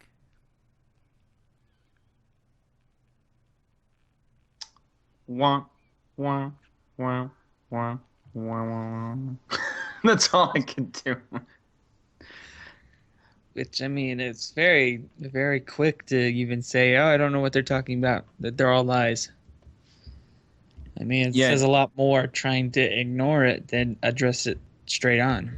He does the same song and dance every fucking day. When is he the fucking talk about someone lying? I don't get that, man. I just got tweeted something where Phil is in the IRC and he banned 1, 2, 3. Then he asked, "Are the idiots gone yet?" 4, 5, 6, 7. Then says, "Anybody else?" Wow. He is fucking people up. He's like, man, is he still going on about? I don't think he's still going, but this is something that I was tweeted like almost an hour ago and just noticed now. So thank you to Wind on the Words. He was actually just with us not too long ago. But anyways, so yeah, Phil apparently had word of the messages that he sent out in error, and he's denying the accuracy of them, which makes sense. I mean, think about it this way. He's got a contract negotiation coming up next month, which is, I mean, the month of December is, what, about 6 days from now? A week from now? Or a week removed from the month of December? That contract is going to get potentially renewed in December, and, you know, I don't think they would be too thrilled going to the negotiating table to find out that he, you know, is divulging the details, the figures of his contract to a competitor, nonetheless. So I don't know. I don't think much of what he's doing is going to help that contract renegotiation. Because I mean, he's not even pulling in decent numbers, and I just think I think he's just setting himself up for failure. I think this isn't going to do anything. Like, if Machinima sees it, they're just going to look at the part where it says how much he makes his CPM, and if the numbers on that are correct, he's fucked. Like, if it can't be illegitimate and those numbers be correct, I'm sorry, but the odds of people guessing those numbers correctly, not very good. So he can deny it all he wants. If it's legitimate and those numbers are correct and Machinima sees it, they're going to know that he actually sent that out, and he can't deny that. Yeah. But I mean, the thing also, on both sides of that too, is, I mean, that was 2 years ago. So that was before he got his new contract. So although, you know, the information did get leaked, is it something that's going to, like, affect him 2 years later? I don't think so. You're right. It's not really relevant to this contract, but it says something about his character and his personality. It really speaks to it. If he's willing to divulge that information during a previous contract, who says he's not willing to do it during a current one? And maybe who says he's not willing to do other stuff that goes against the terms of his contract? So I think it may not necessarily hurt the contract he's under now, but I think it's going to possibly hurt his next contract or renewing of his contract. So, because it certainly does say something about his character that he's willing to do that. Like, why should we renew this guy's contract if he's willing to do this, you know? Oh, yeah. Considering, too, he also, I mean, not only does he wants this new channel, but he won't get the channel if it's not partnered with Machinima. I mean, it's like, so during the negotiations, Phil's going to be like, well, I mean, you could renew my contract, and you could also, like, he's got to start using his demands to help. Well, I'm a big player for Machinima, so you should really help me. He's probably going to, if Machinima doesn't do his contract, he's probably going to go try to find some other company, and he's going to end up getting some a different type of contract, like one that's based on ad views or something. So he's going to end up making substantially less, because the one now he makes more than his actual channel brings in, which is like it's a grandfather clause, right? It's an old contract they don't do anymore. Am I correct on that? Yeah, it's the legacy contract. Oh, okay. So, yeah, if he goes anywhere else, he's not going to be able to get that. So he should try really hard to keep this one. And that's something Machinima could also do as well. They could say, we're going to renew your contract, but you're moving to ads instead of views. So it's if he switches that down to where he's getting paid for ads, then I mean he can't pull in. He won't be able to pull in the numbers he wants to. Mm-hmm. But he has that Patreon, you know. This is why he should just stop, you know, doing all of this. Not all of it, but he should just get a part-time job and make Leanna get a part-time job. I still look at him doing this, completely relying on such it's a not reliable, you know, way of making money. And just, why? He should just get a fucking job like everyone else. I don't know. It doesn't make any sense. It really doesn't.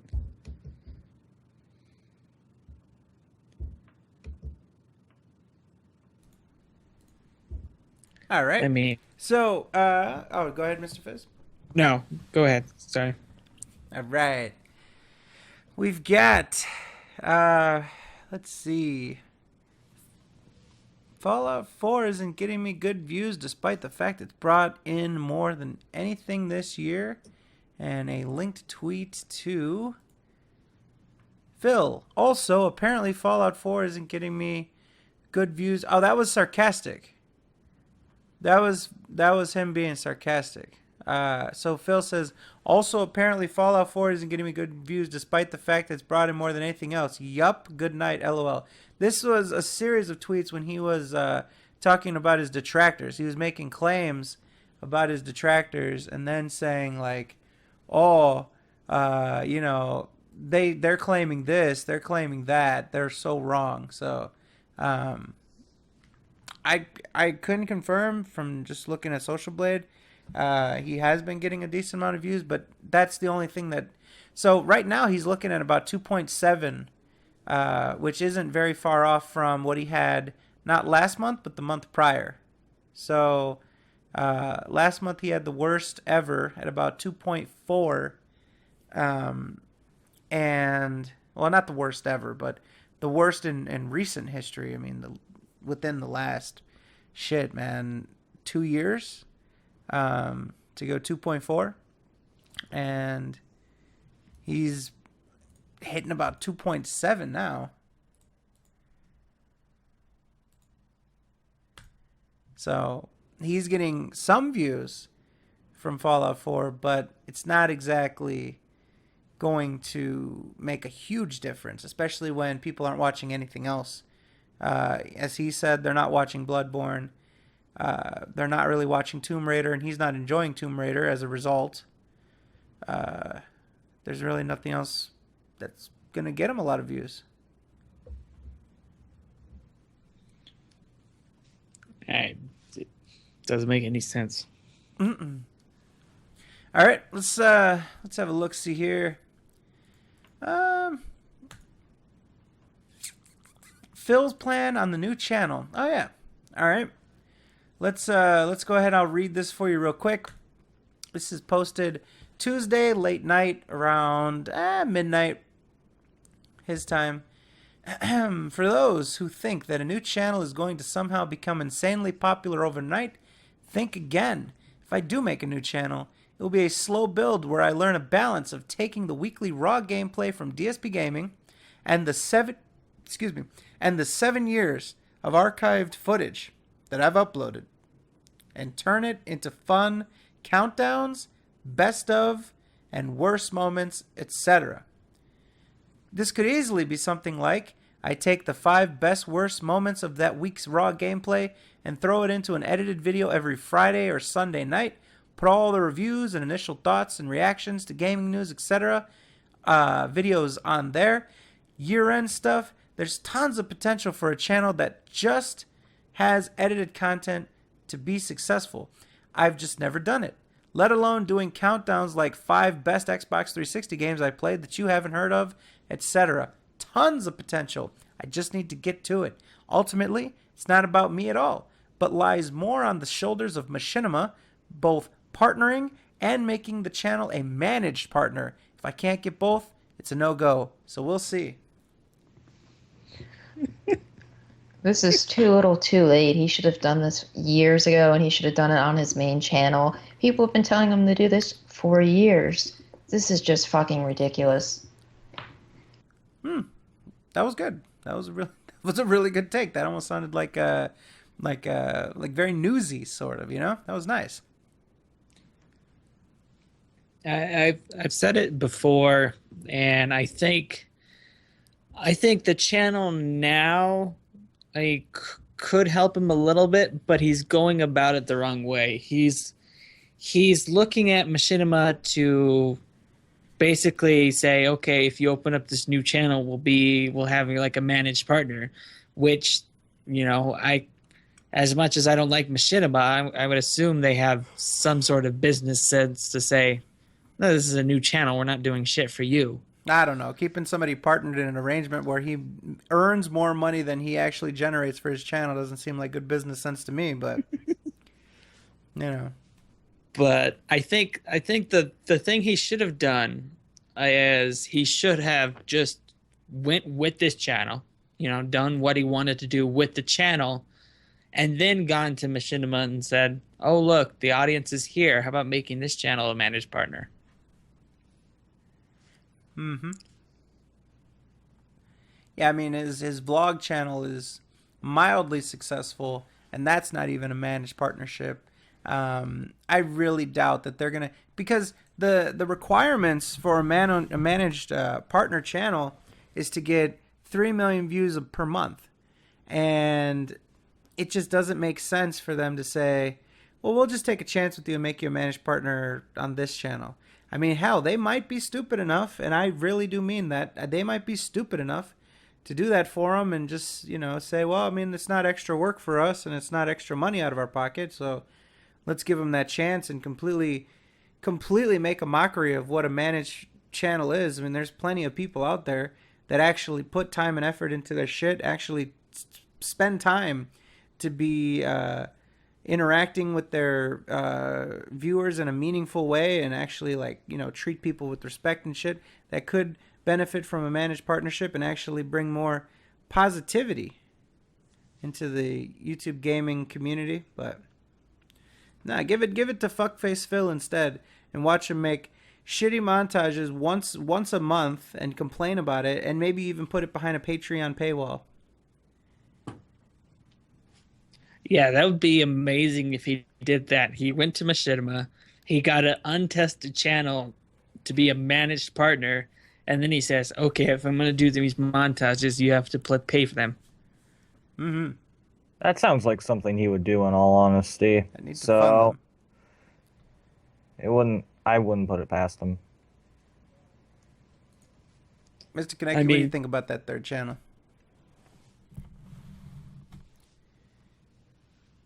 Looks like Mr. Konecki died on us. What were you gonna say now, Fizz?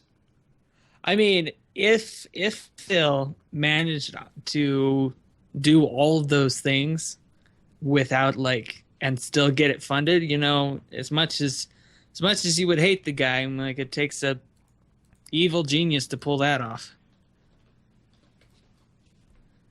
I mean, Oh shit, I'm still here. There My he is. fault, Brad. What do you think about that third channel, Mr. Konecki?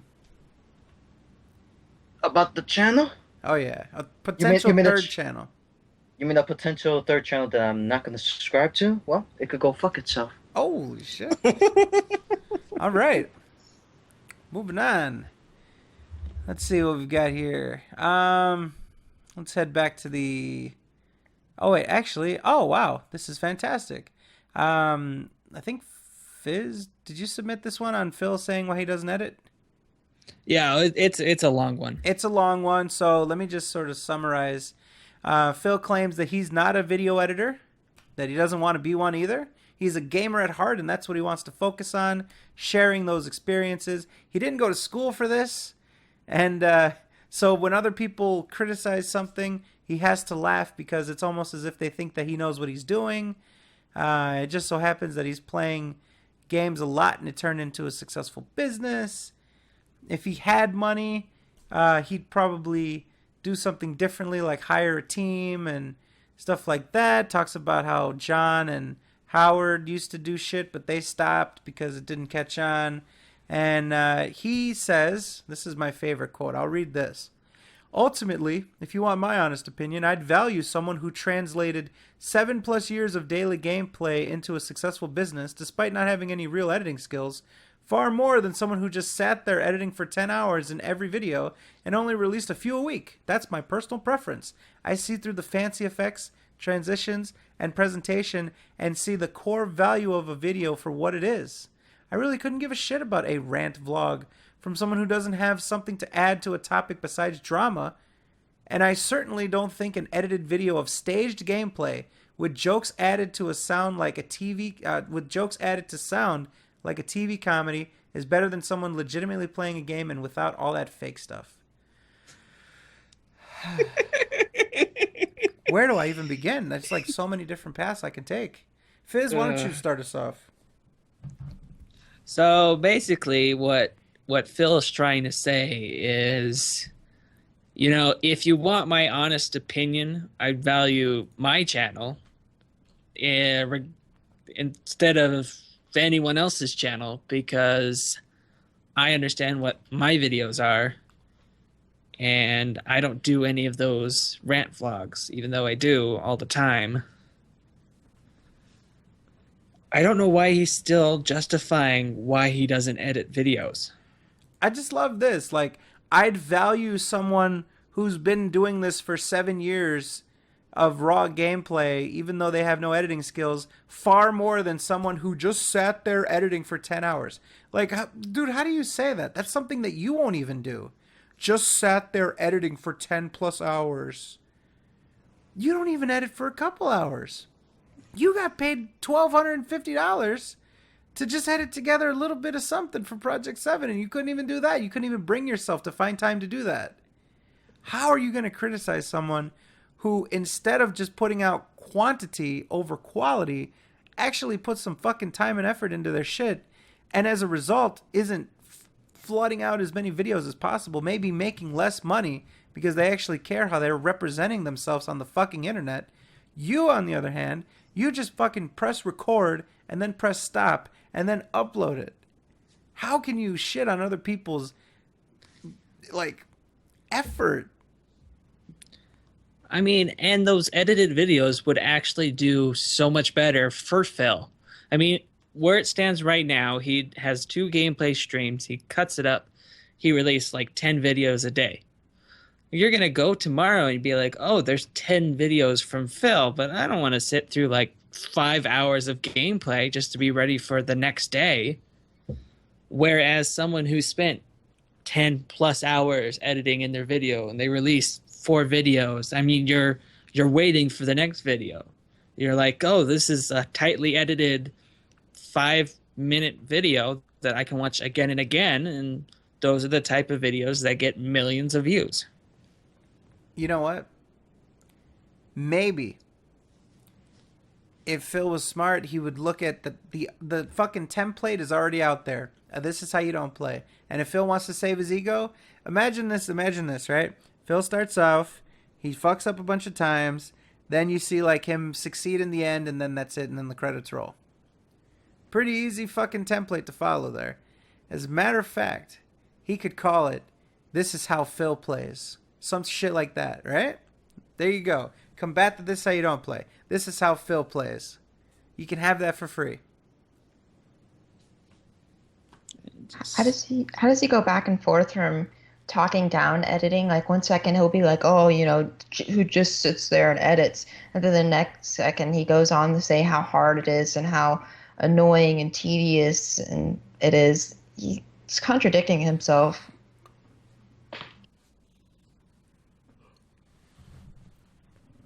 I mean, this is the guy who watches 4 hours of movies every night. Does he not see, like, I mean, the movies are edited for a reason. They're not just going to be like one take for 2 hours. Be like, okay, that's the movie.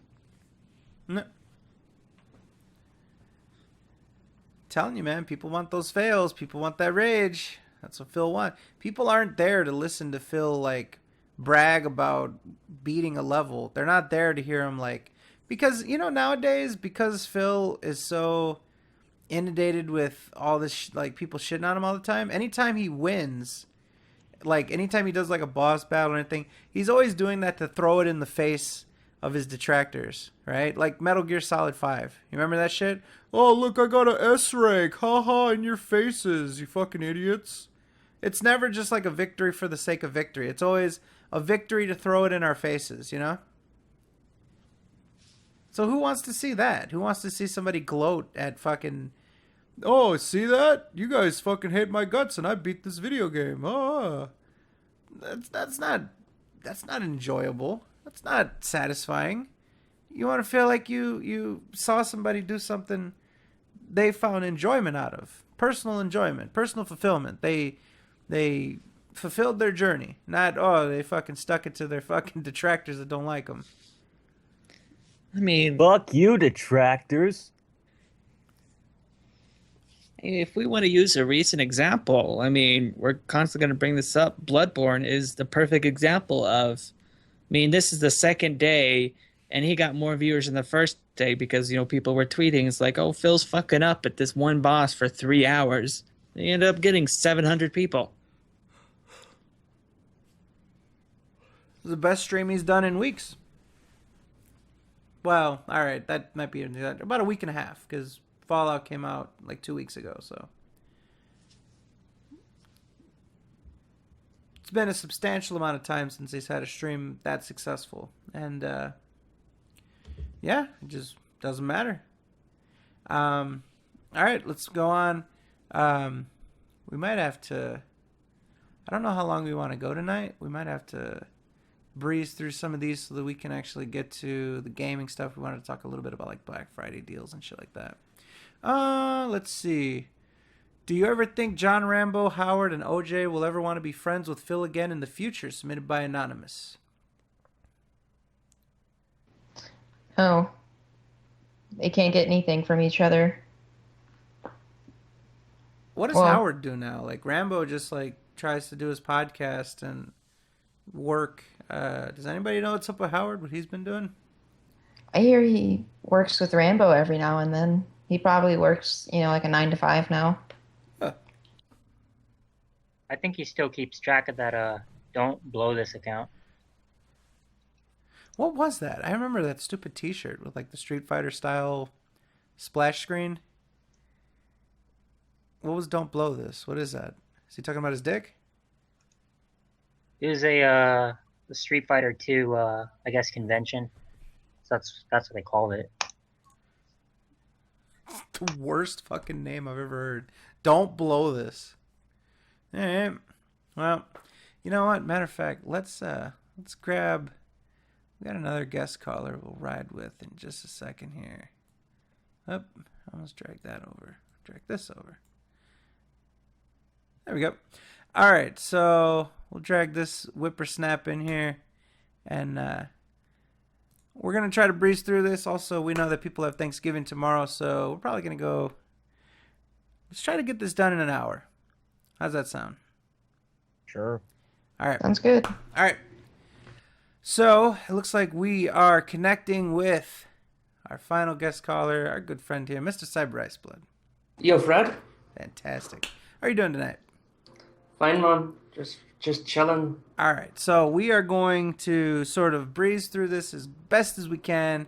We've got about an hour that we want to fill up before we let these fine people go and get to sleep and get ready for Black Friday. I know I'm going to be waking up pretty early for Black Friday. So let's just do a few more fill topics. We'll get the gaming shit out of the way. We'll get out of here. How about... I'm just scanning through these real quick. So how is everyone doing? Very good. Here's a question that I think should be addressed. And it's actually from our good friend Josh Ryuk, who is actually... we didn't get it in time this week, but we're going to show next week. He actually made a DSP style video game. So he got some footage for us, and next week we'll actually have that during the podcast. But he asked, Josh Ryuk, do you think Phil should be punished by Patreon for abusing the site? His goals are never fulfilled, and he basically just uses them as a carrot to dangle in front of people who get them to pledge. If yes, should Phil be banned from Patreon? Again, Josh Ryuk.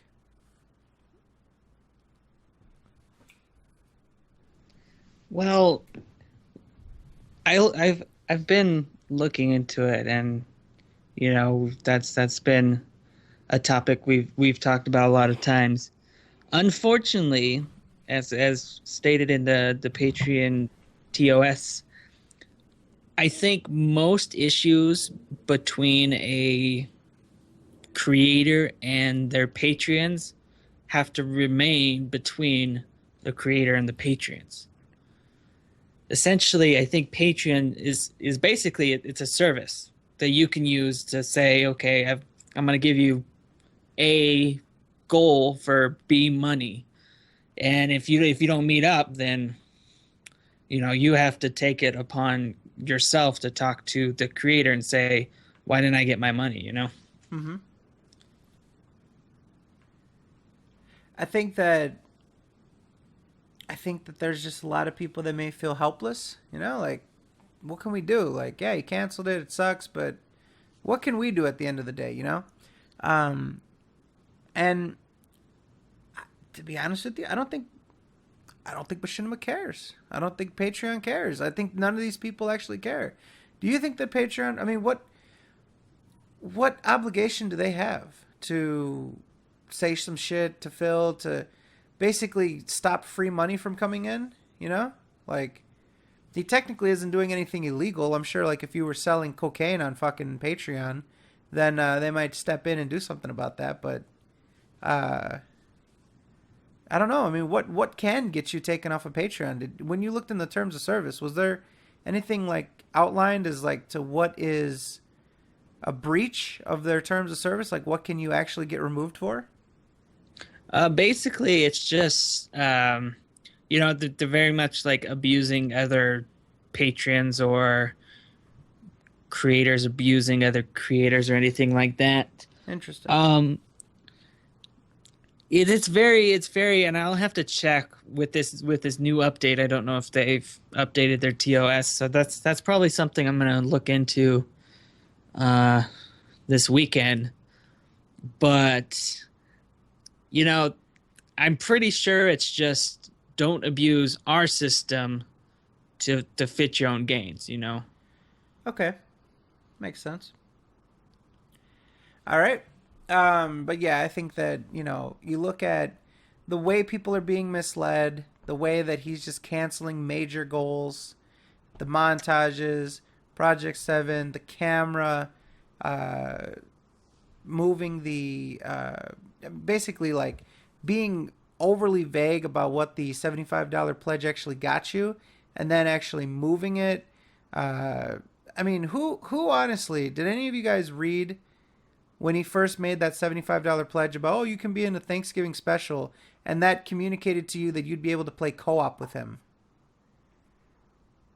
I think a lot of us were fucking surprised to see that. Like, wait, what? Play co-op with you?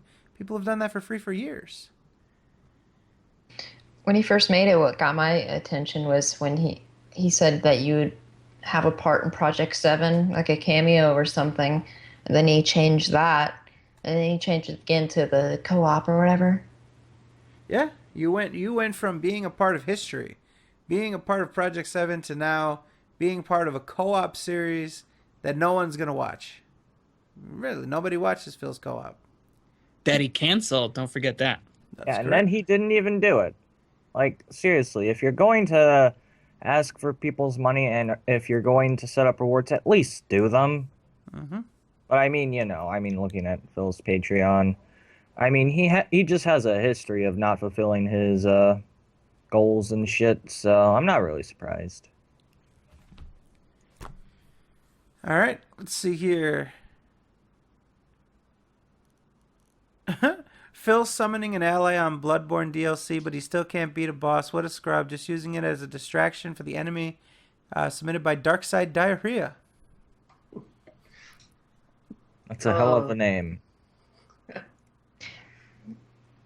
The topic was Bloodborne, right? Yeah. And I think Cyber is an expert at Bloodborne, Yeah, right? kind of. Kind of. So yeah, there is AI summon for that fight with the new covenant, I think, in the game for co-oping. But the problem with the AIs, though, they can't hear themselves sometimes. So kind of like you're battling with like, okay, I have to get hits in and out as well. But Phil, on the other hand, letting the AI doing all the work for him, just like in Dark Souls with the Krelog fight. Yeah.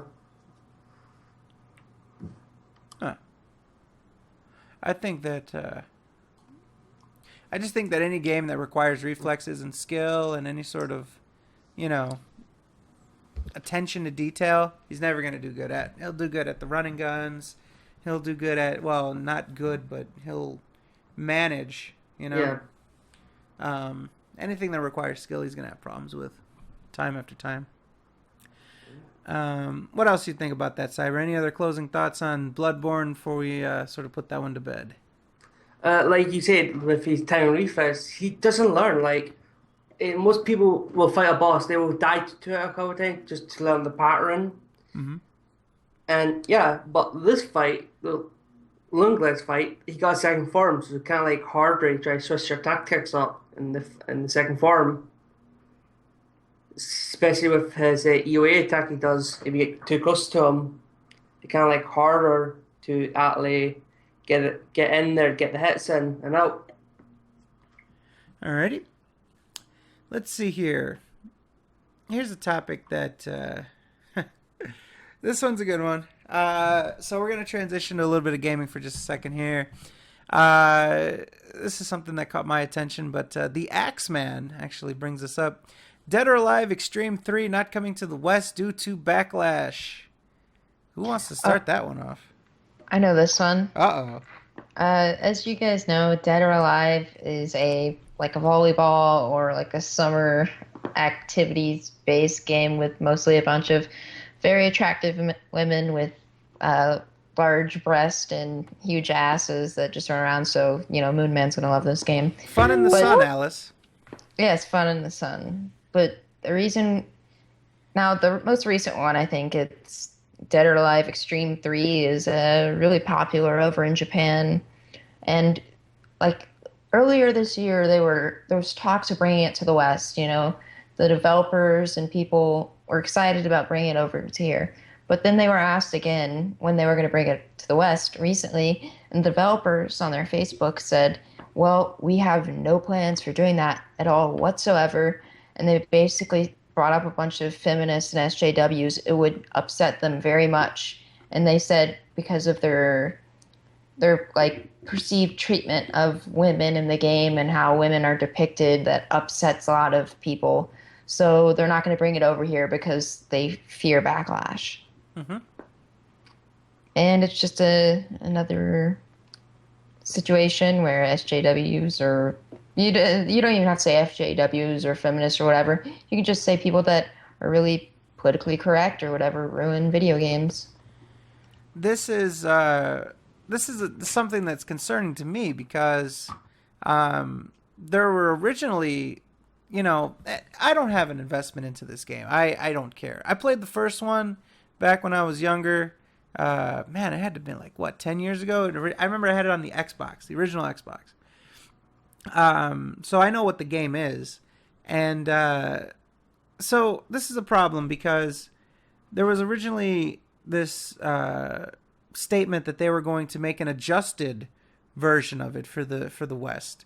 That already got people pissed off. Oh, they're going to fucking adjust it. What are they going to adjust? Are they going to, put, less nuded, less scantily cladness? Then they decided, like, no, we're not even going to bother with that. We're just going to not fucking release it at all. And I don't know about in Japan, but in the U.S. that is sort of hindering freedom of speech, specifically freedom of expression, artistic expression, of course. And I just feel like, it's almost as though we give the power to those that are the most vocal on social media. And when at the end of the day, like, let's think about this rationally. Like, okay, the company releases the game and they get a bunch of people tweeting about it negatively. What is that? How does that affect them? Like, realistically, yeah, it might look bad, but people that are going to buy the game are still going to buy the game. Do you think that there's people that are on the fence that are going to be like, oh man, it looks like the SJWs or the people on Twitter specifically, they don't like this game, so I'm going to not buy the game because, people aren't buying the game because it's a fantastic volleyball simulator, right? I mean, I don't see it's not as though people, man, did you see the volleyball physics? They're fantastic. Yeah. They're buying it for the fan service. Yeah. To quote one YouTuber, ass titty, ass and titty. Yeah. That pretty much it is for most people who play the Dead or Alive stream games are just pretty much, let's find a way I can actually have some fun, yeah? But you know what? I mean, it's no worse. In fact, pornography is way more vulgar and visual, whatever. It's just because of the media of the video game. You can't be on the media, the form of a video game. Like, videos are fine, but not video games. Yeah. What kind of shit is that? Like, we're allowing social media to dictate what can be expressed through video games just because there's going to be some backlash. So, in my opinion, listen, I don't know. I think the developer should just did it. I don't see what the problem is with them. Like, we got to adjust it and now we got to cancel it flat out because there may be some backlash on social media. Like, I don't know. I just don't see why they didn't stick to their guns and put it out. Like, the Dead or Alive series is synonymous with scantily clad women. Both the actual Dead or Alive fighting game and now the Dead or Alive Extreme Beach Volleyball spin-off, Yeah. And the problem is, I mean, this is not like the first game in the series, so why is it now just becoming an issue?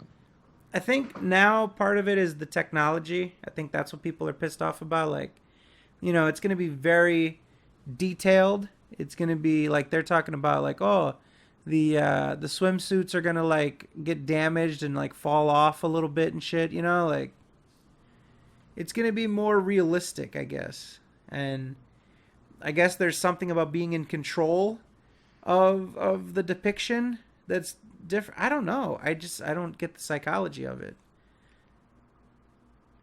They were talking about the engine that drives the game.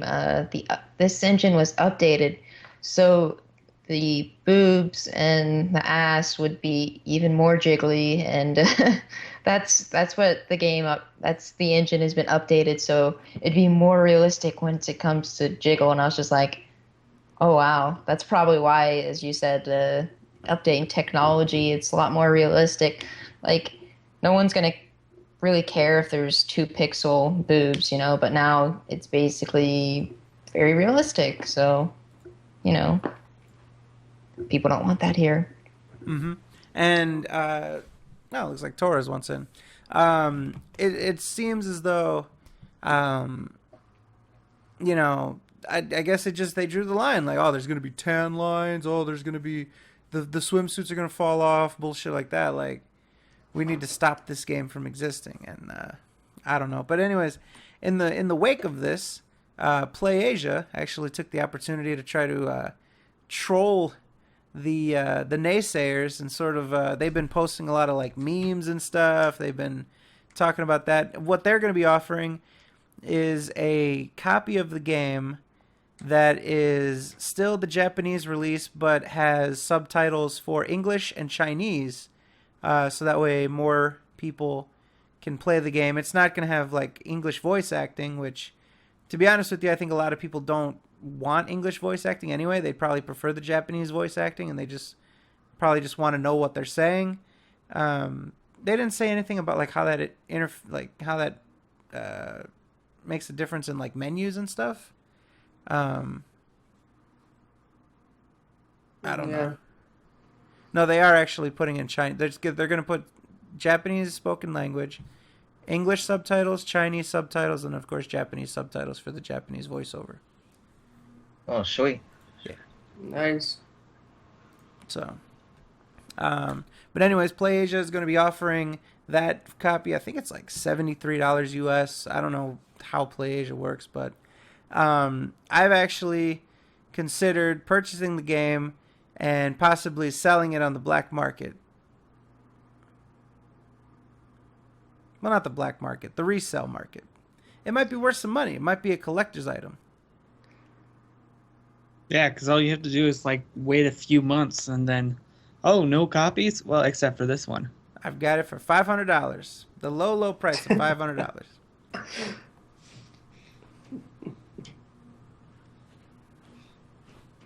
And you'll be the only one that has it. Yeah. Yeah. The stuff the censors didn't want you to see. I don't know, man. It's like, oh, this, isn't there like real life beach volleyball that's almost as scantily clad that you could watch on like ESPN and shit? Yeah, I think so. I'm telling you, man.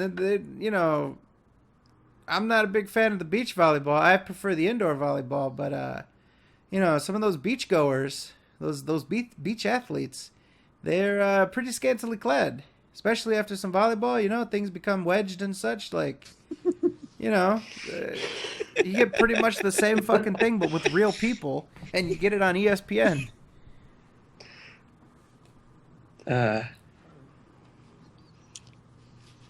See, Kame has the right idea. What I'm going to do is I'm going to have a trench coat. I'm going to open it, and there's going to be the insides are going to be lined with copies of the game. And I'm going to sell that shit. He's going to be like that kid from Recess with the trench coat that would always sell shit to people.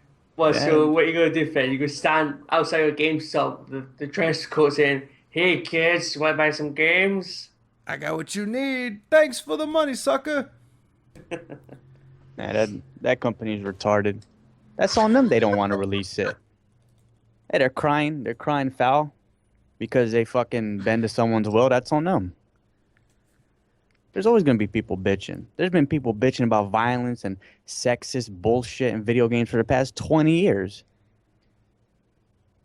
Look at it 20 years ago with Mortal Kombat. Motherfuckers were going to court. The head of Sega and Nintendo went to court over Mortal Kombat. It doesn't get much bigger than that. Yep. And you got this company bowing down to some fucking people whining and shit. That's on them. If they don't want to release it and they lose money, then that's on them. Of course, it's... What's up? Go ahead. Oh, go ahead. I was just going to piggyback off of that. No, I'm just saying, it's ridiculous. People been whining about violence and, sexist, whatever, too much, whatever bullshit in video games since the 90s. It's nothing new. The best part is that like they didn't even cancel it because there was backlash. They're anticipating there to be a backlash. There hasn't even been backlash yet.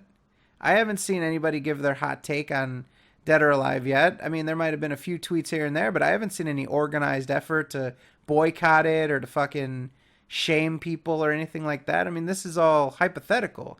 Of course, you could probably predict that there would be a negative reaction to the shit, but that it actually hasn't happened yet. This is just fear of a potential backlash, not even backlash or a history of backlash. And I'm thinking maybe this could be a publicity stunt to try to get some negative press. Because let's think about it. That's not the only reason they're getting bad publicity or negative response or whatever, because a lot of their games fucking suck. Let's just face it. It's just a bunch of women playing volleyball. You can go on X videos or anything like that and get that shit for free if you really want to. It's just a bunch of women playing volleyball. Their games suck. And I'm thinking that they don't sell that much and they're declining, so they wanted to whine and complain and try to get some, victim or sympathy to sell some units. That's what it could possibly be. Because with all the games that released, all the games that are, full of murder, just all this terrible shit in the past 20 years, which is awesome, by the way. These are the people that back out of it. These are the people that fold to a bunch of people whining on the internet. And like I said, we said before, this is something that's been going on since the 90s with Mortal Kombat and things like that. That one game, Night Trap or whatever. There's been people going to court over games like this for the past 20 years. So this is not something new. This is not something new with the SJWs. There's been people like this for fucking years. I think they just do it for publicity. Recently they changed it to boobs, like sexism and everything like that, because every time you look outside, it's mostly, oh, the women in this game are portrayed so sexually, it's so wrong. But blood and guts are A-okay now. Right. It's like, what the fuck? You can't have the woman depicted as scantily clad, but you could have her getting stabbed with the sword and then have the sword pulled all the way up to split her in half. Yeah. Oh, that's violence against women. And then they're okay with, you have men scantily clad as like gladiators or superheroes in these skin-tight suits, and then you have all these half-naked muscular men fighting and killing each other, and it's okay to have half-naked men, but as soon as men basically in their underwear running around on the WWE games and in gladiator games and stuff, but as soon as you have a woman in a bathing suit, oh my god, that's fucking way too far. Let's all freak out and throw a big hissy fit over it. Yeah. People just bitch for the sake of bitching, and they don't seem to realize they're contradicting anything they really say. I say that this is on both of them. This is on the SJWs because they're bullshit and they're terrible people with the way they whine and complain. But it is on the company too, because you just folded them. You just gave them a victory. You're just giving their whatever backlash or activism. You're giving them credit because you just folded. You just did something they wanted you to do. So I blame the company just as much as I blame the SJWs, because there's no reason for them to do this. I think their game sucked. They should have just said fucking released it anyway. Who cares what the SJWs say? They're all a bunch of fucking nobodies. They should Who have. cares what they say? None of them play fucking games. So they're not even your core audience. The people that are going to buy your games are still buying. It's not like you got teenagers and fucking guys screaming at that shit's sexist and they won't buy it. No, that company's retarded and stupid and it's on them. And if they lose money or go bankrupt or whatever, that's on you for folding to such a ridiculous demand and complaining and whining. Like, this is just exclusive to you. This has been going on ever since the video games have been around. Almost. Yeah, the past 20 years. But seeing boobies in God of War or something, that's perfectly fine. But watching, girls playing fucking volleyball is not okay. All right. What was the company? KoAI or whatever? Yeah. Team Ninja. I thought it was Team Ninja that was. No, the publisher. Oh, okay. They published like Dynasty Warrior, Warrior Roshi, Samurai Warrior, Blade Storm. That's on them for fucking not releasing this game. And if they lose money, joke's on you. Doesn't this also like empower these would-be groups like, oh yeah, you guys didn't even have to do anything and we folded to your influence, like your presence. You know what I mean? Doesn't that fucking suck? Like, oh, you guys didn't even have to do anything this time. We were so afraid of you guys that you didn't even have to say anything, and we were afraid of you guys fucking us over. Like, that really sends the wrong fucking message. That, you know, man, oh God, this is just a terrible situation. I was thinking about purchasing the game for like some sort of moral reason, but now that I really think about it, they handled this as poorly as possible. And they actually, you know, selfishly to absolve themselves, made things worse for everyone else. Because now we have an even more empowered social media campaign against these kind of things, where they can get their way by not even doing anything. And now it's almost like if somebody dares go forward, knowing that there could be a backlash, they're going to come on even harder. Oh, you didn't fear our wrath beforehand? You didn't know? Well, we're going to show you what's up, and we're going to show you why you shouldn't do that. Terrible day for gaming. Terrible day for artistic expression. Terrible. Didn't a movie went through some flack? Was it The Interview? Wasn't it with Seth Rogen in it? I can't fucking pronounce his last name. Yeah. Didn't that movie went through on the flack because of hackers, everything like that? Something. I think because they showed a North Korea's leader dying or some shit like that. I don't remember exactly what was the backlash. I remember it was a big deal, but Oh, I know a little about that. Well, what happened was, so they made this movie, and it was basically Seth Rogen and James Franco go to North Korea and kill Kim Jong-un. And that's basically the movie, and then they see him die. Well, then backlash happened, and they're like, "Oh, we're gonna pull it." And then Sony got hacked, and then they pulled it, and they're like, "Actually, we're gonna release it on demand." So that wasn't really a good way to handle that situation either. But I mean, this is just, and now not even that, not even like. They're going to start dictating games that are already out. I mean, if they got this game to say, oh, by the way, you know, it's like, oh, we had this backlash and it's not even releasing. Well, now that we took care of this game's out and we don't like it, so let's turn all that attention over to there, and then we'll dictate, you know, where do we want the story to go? Where do we want the gameplay? Oh, we don't like Mario. Put Peach in as a main protagonist. I bet you the SJWs are so satisfied. They're probably having a fucking party and shit. Yeah. Well, like in the South Park with the Canada on strike with at the end, the guy partying. Yep. Looks like this footage is lagging out. If in case anybody's wondering, the stream isn't lagging out for you. The actual footage is like chopping up. Let me like fast forward it and see if I can find. Looks like it does it all the way throughout. Sorry about that. Let's see here. There's a new account called They Call Me Fat. Bill Purnell. Fuck is it? Ha ha. I hope you get more copyright strikes so you'll lose your job. I remember that guy. He's on Twitter. Job supporting your daughter, you fat fuck. Yeah, I've seen them around. Jesus Christ. He lays it on a little thick there. The people that were watching, they literally heard me play that video. This guy's like, ha ha, I hope you get more copyright strikes on your channel, you fat fuck. Jesus. That's fucked up. Lays it on a little heavy, but gotta appreciate his spunk. So I just read this article and thought it was pretty funny.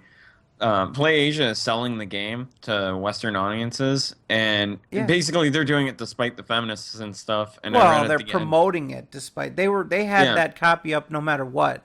That was Yeah. up because I looked at it because I saw news articles about this game and I was like, I remember Dead or Alive. What's up with this? And then I saw that they had it.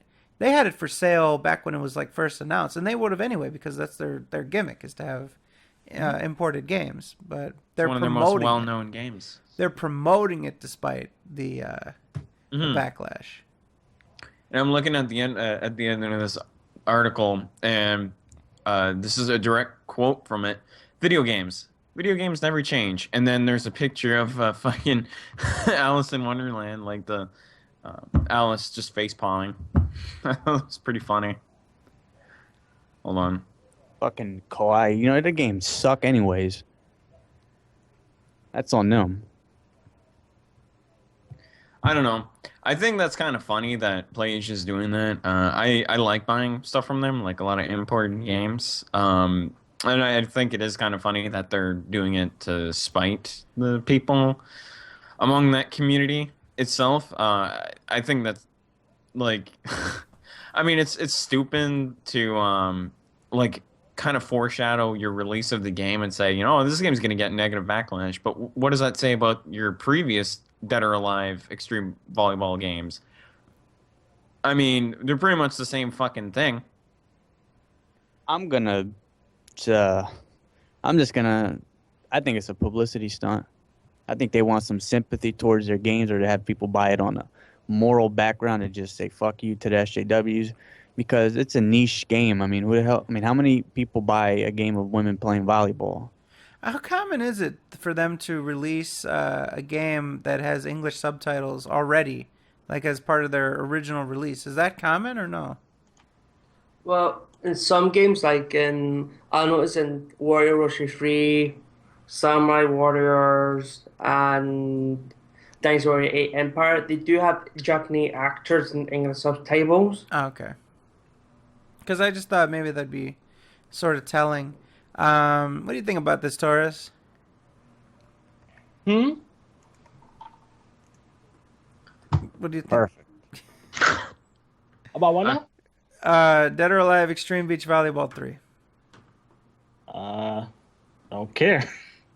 Perfect. Thank you, He's Taurus. so oblivious to this entire topic. I was waiting to introduce myself once y'all done talking. You said you wanted to come in. I thought you wanted to come in to talk about this. What did you want to come in to talk about, Taurus? What's on your mind? I just want to come in for the gaming topics. Y'all already handled the field topics. I just want to come in for the gaming topics. You know what I'm saying? No, I don't. This is the Sons of Kojima podcast, Taurus. There's both. I came in for the gaming topics. That's just me, son. Okay. Okay, we get it. Yeah, got it. What's the next topic? How much of it? How much? He just comes in. He's like, How "What's much of a faggot Torres is? Whoa! All right. Well, there you go. Freddie, I know you were a faggot. Ooh, Oh my god. perfect. Let's try to find another topic to Torres' liking. That way Torres will like us. Let's see what we've got here. Here we go. Here's a topic just for you, Torres. What? Phil just... Yeah, I'm just kidding. What do you think about Konami adding shit updates to Metal Gear Solid 5 and the amount of hackers on the PC version? I didn't know that game was still alive. This is for Torres, did- Moogle. I didn't Fucker. think the game was alive. I didn't think the online was still alive. I thought that was dead. I'm sorry, I thought that was dead. But that's pretty messed up. And I haven't even played the game myself. I was still gonna try to play it. Is that game still alive? Because I never heard anybody talk about that game at all. Oh, you mean like the online? Yeah. Most people still play it. Still. I don't really hear people talking about it all that much. Yeah, I mean, as messed up as that is, I just didn't really hear them much about that game. I thought that was dead. I thought Konami pretty much killed that online. Nah, it's just people bashing. Oh, this is just OP. This is OP. This is OP. Why? Bullshit. Yeah. They keep going on forums complaining about like simple stuff like, oh, this gun is OP, please nerf. No, this gun is OP, please nerf. This item is nerf, please. It's just so annoying. Not everyone's gonna be happy with Yeah. online games. Doesn't matter think- what you do with them. I think Destiny got one of the guns got nerfed, like because people were bitching about it online. I think most people know what I'm talking about, but people who don't. The gun is called the Thorn. It does poison damage on contact, and most people are using it on the multiplayer for Destiny, especially Iron Banner, and people just got pissed off with that gun. Yeah. Never heard of it. Well, no one heard of Destiny because it's a dead game. Yeah, that was Destiny's destiny to be irrelevant. So let's move on. Something that we've got going on as early as tomorrow. You see, tomorrow I'm going to be participating in this. An American tradition known as Black Friday, which has gone from like Friday in the early morning to Thursday late at night to now Thursday early morning. That's right, ladies and gentlemen. This Thursday morning, before you eat your Thanksgiving meal in the U.S., you can go out and stand in line to try to get some fantastic sales. And I'm not one to turn my nose up at the opportunity to get some good deals. What are you guys trying to get this Black Friday? Trying to get me some PS4 games. I'm getting my new TV, and hopefully, if I get really, really lucky, I'll be able to get a PS4 as well. What would your luck depend on? How would you need to be lucky? How much it's going to be, and how much I'm getting paid. Well, you see, in Canada, the PS4 I believe is about $700. So, it's $429 last I remember. but even for Black Friday, it's $429. Well, I don't know if that's the actual price. Why for don't it you or look whatever. online? Let me look at Walmart right now, actually. You motherfucker! You don't look online at the prices.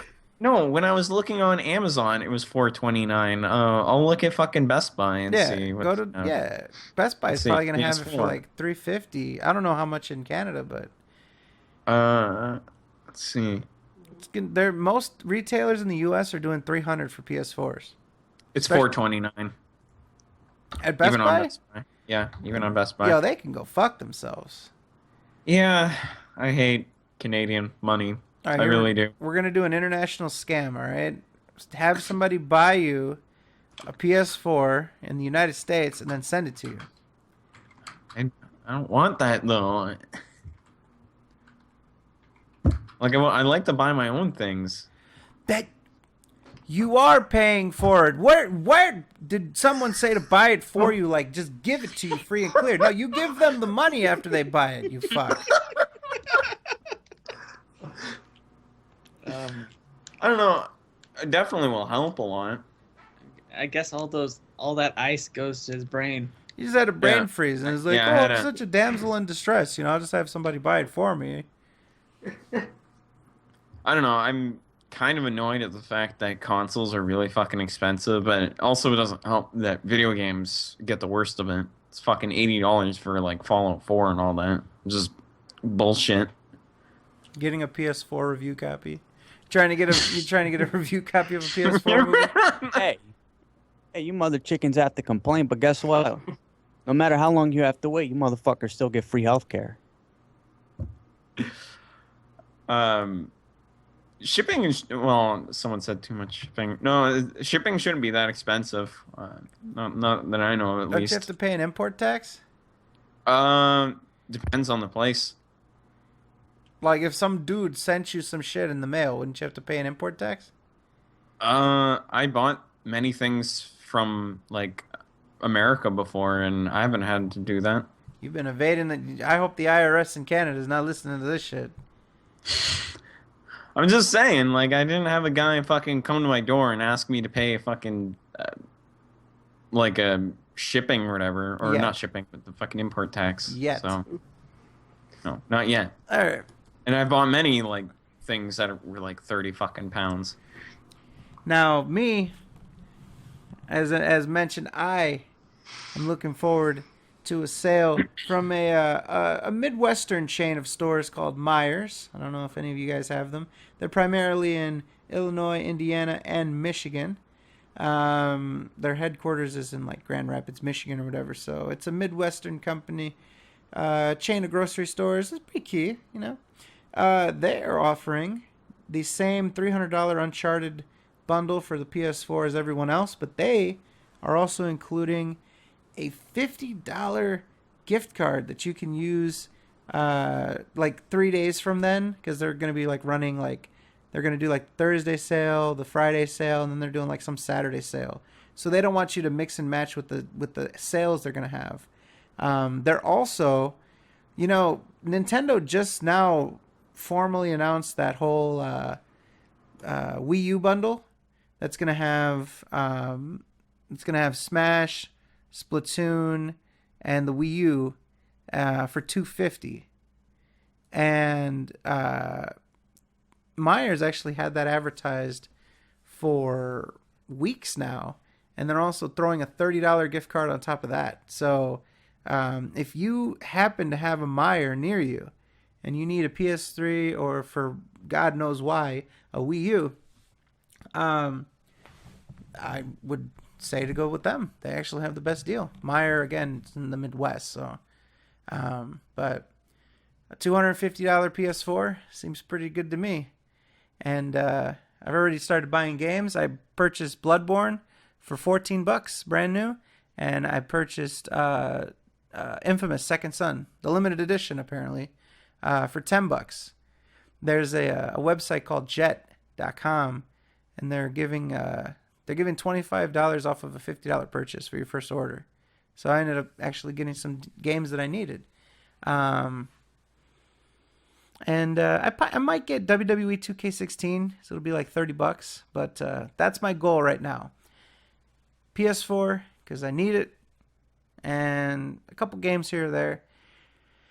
And that's going to do it. I could use a hard drive, like a large, maybe 4 terabyte external hard drive, but I can hold off on that. What else? What are other people trying to get this Black Friday? I would like to get. I saw a sale for an LED TV, 55-inch LED TV, 1080p. It was for $150. For 55 inches? Yes, Black Friday sale from Pause. Best Buy. So it's pretty awesome. I'd like to get it. Pause. Good brand too, Toshiba. I think people are trying to get out alive and not get run over by a bunch of fat people on Black Friday. Especially at Walmart, they go nuts. There's always the freaking overweight people on the front of the line. Is bullshit. They should make them wait in the back.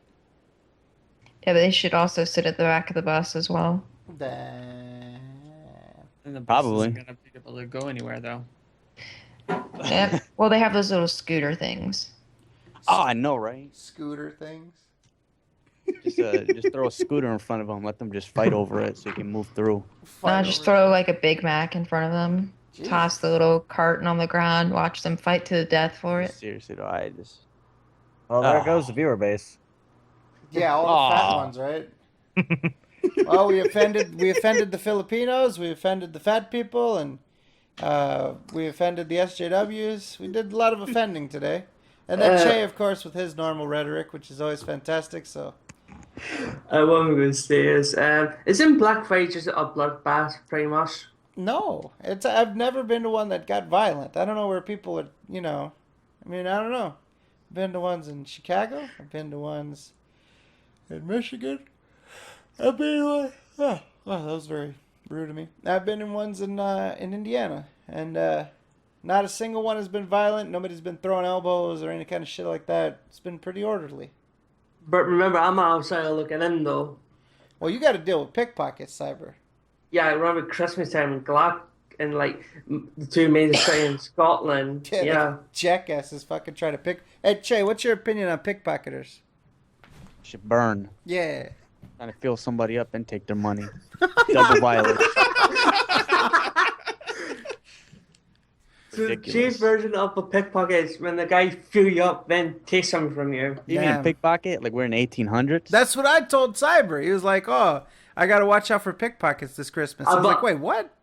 But I'm not going to Glasgow, though. I'm not going. You gotta so watch I'm out for saying- pickpockets, all right? You're also looking Nah. out for Jack the Ripper, too? I'm in Scotland. I'm not He's fucking watching out for England. sodomists. Oh. Well, why do I keep thinking you're from Ireland? I'm thinking y'all got to deal with that crazy Ireland? shit. Are you fucking I'm from Scotland, you arse. Are they like next to each other?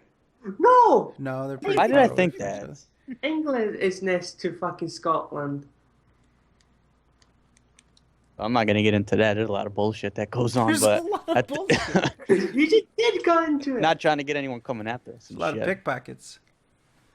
Pickpocket evil, da da da da. Yeah, I don't know. I just thought it was so old timely when fucking Cyber told me you guys have to watch out for pickpockets and shit. No, I'm being serious. Like, yeah, people do pickpocket around this time of year just because more people are more focused on Christmas shopping than They twiddle their fingers first too before they go for the pocket. funny. They rub their hands together. They No, grab you your pocket fucking do. watch. Don't take your pocket watch with you, man. You know. Thought people in Scotland would just hit you in the back of the head with a club and then take your stuff while you're lying on the A ground. shillelagh. Yeah, something like that. Like the mini bat or whatever, a club. Well, ladies and gentlemen, this being the Thanksgiving special, and for us being thankful, I think we should conclude. Since I think did everybody say what they want for Black Friday? Yeah. Fucking Draguno, yeah. I think Just want some games, man. we should conclude. Man, Torres in the games. Playing games, Torres? Yeah, You a gamer? yeah, Do you like video games? yeah. Do you like to play video games? What's with all the questions?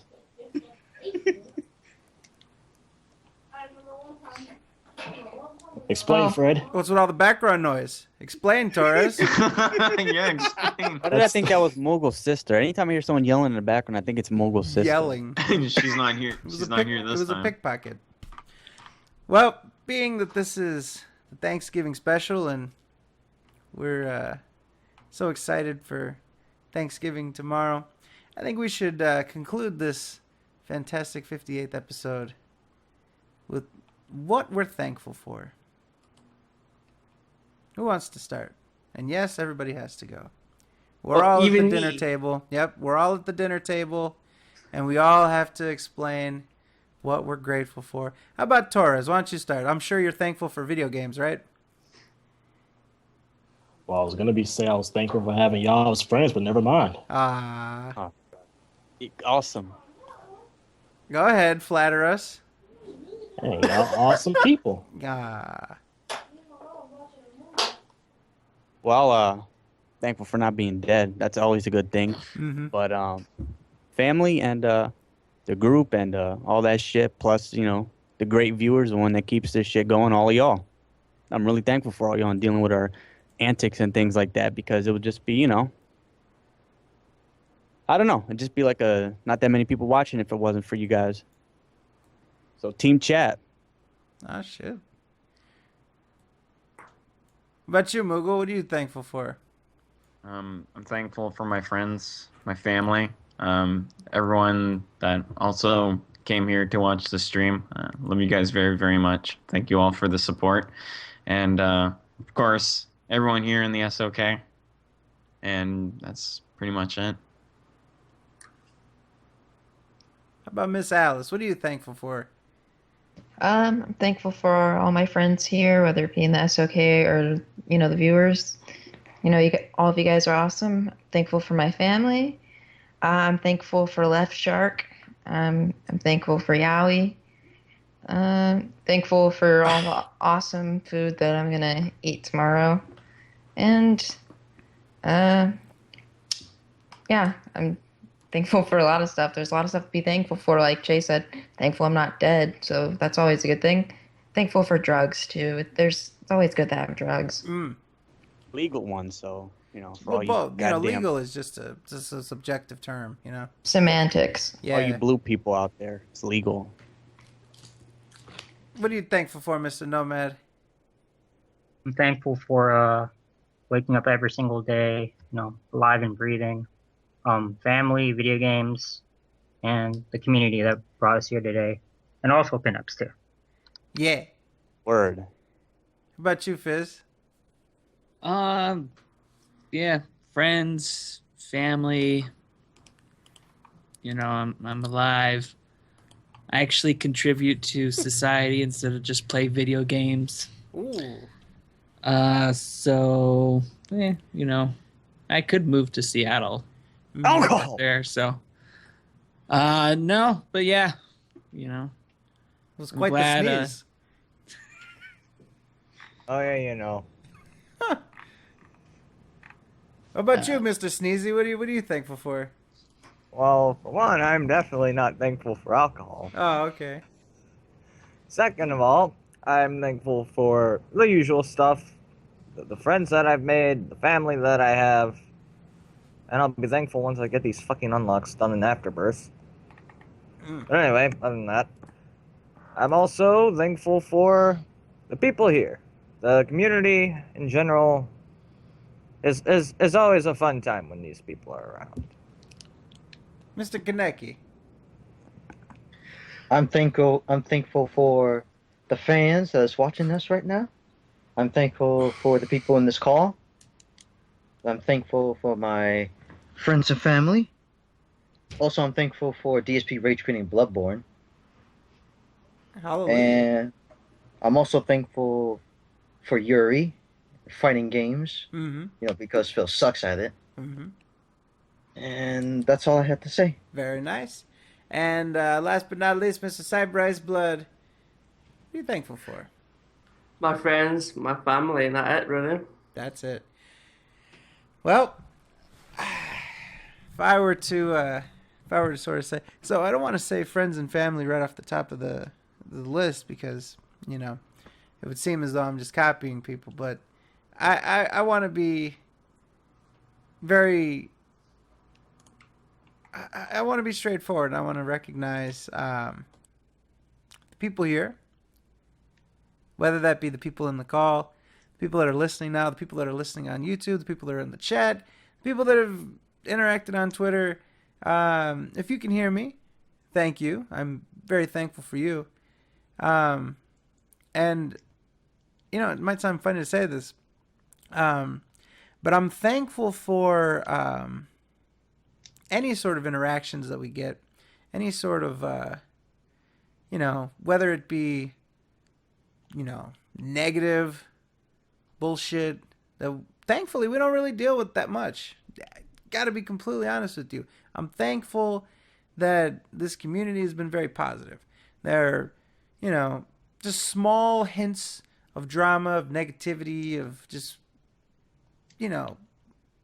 negative qualities in people that comes from time to time, but this community is overwhelmingly positive. You look in the comments section of the videos, you look in the chat, people are getting along with each other. Go look. I ask you to go look at some random video and go look in the comments section where there's not some strong community. Go look what you find. Oh, fucking faggot, fuck you, you're wrong, bitch, fuck you, I'll beat your ass, That kind of stuff takes place in other communities and other facets of the internet. And that doesn't happen here. I'm very thankful for that. I'm very thankful that people are willing to listen to us for whatever reason. If you enjoy listening to us from time to time, that I'm really thankful for that because I think it makes all of us better people to be able to express ourselves. It gives us a sense of purpose, a sense of confidence, a sense of community and belongingness. I'm thankful that, whenever I open up Twitter, there's a bunch of people that are there ready to have a conversation, that want to talk about different things. People help each other. People are genuinely interested in being around each other. And that's hard to do. It's very hard to have that. And to be honest with you, I have to be thankful because that's not even really just our own doing. It's not, you can't say, the SoK specifically created this community or crafted this community or did anything with that. It all sort of happened, and we're very lucky. We're very lucky for that. And I'm very thankful for the ability to just be comfortable. There are a lot of people that struggle, whether it be financially, physically, emotionally. People have hardships, and we all have our hardships. I do too, but I'm thankful for the ability to just sort of find comfort and to wake up happy, healthy. I'm very, very grateful for that. Family and friends, of course. Friends, I mentioned almost all of you. And family as well. I consider a lot of you guys part of my extended family. And I just want to be thankful for that. I want to be thankful for the clicking. That's fantastic. While I make an emotional speech. That basically does it. I'm just thankful that people are willing to participate, be around us, want to contribute, build this up. Continuously building, we're continuously making the best of what we have, and I'm thankful that people want to join us. So many people, we'll call in and we'll contribute gameplay footage. You don't understand how much that helps us. You don't even realize that years from now, people are going to look back. They're going to see your gameplay footage. They're going to hear you on the show with us. They're going to listen to your questions. That's part of the show. That's part of the history. That's part of what this all is. So, in any way that you contribute to the show, contribute to the community, contribute to this movement, this general vibe, you don't understand how much that means, how much that makes all this possible. And that's what I'm thankful for. All of it. Mm-hmm. Yes, sir. So thank you guys very much. We appreciate you very much. I hope that you have a happy and healthy Thanksgiving. Spend some time with your family.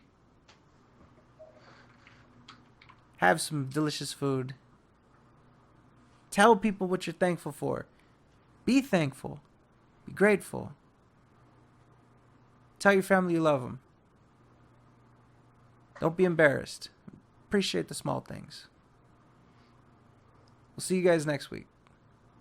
We love you. Go fuck yourselves. Good night. See ya. Peace. Peace. Mashed potatoes. Amen. Bojangles.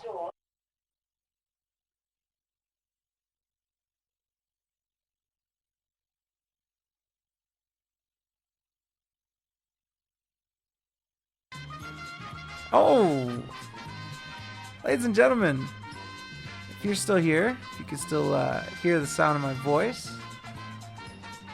we got something quick. I don't want to take up too much more of your time. We've got some business to take care of very quickly.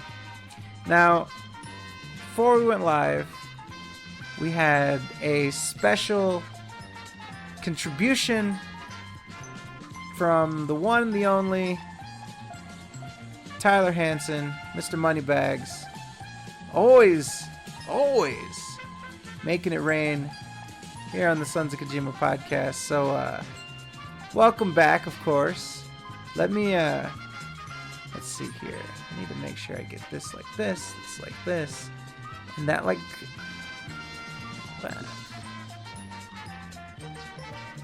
There we go. So, as you can see, there's our lovely chat. And we've got something to share with you guys. Again, Mr. Tyler Hansen's Mr. Motherfucking Moneybags himself has given us something that is exclusive to Sony consoles now. A lot of people are talking about they're going to buy Sony consoles and stuff like that. So this is only for the Sony ponies, the Sony console aficionados, Vita, PS3, PS4, that kind of dealie. Alright, so if you're a Sony fan, if you have something, make sure to enter this, because it's Sony. Alright, so we're going to do, let's see, exclamation point raffle. We're going to do,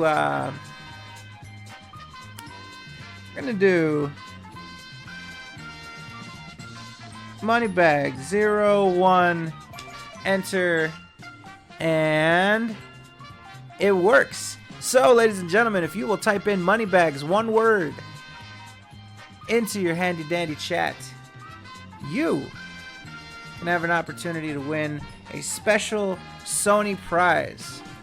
Again, sponsored by the one, the only, Mr. Moneybags Tyler Hansen.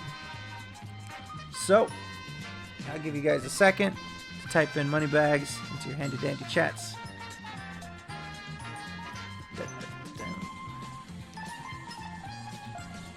Start humming it. Do-do-do-do.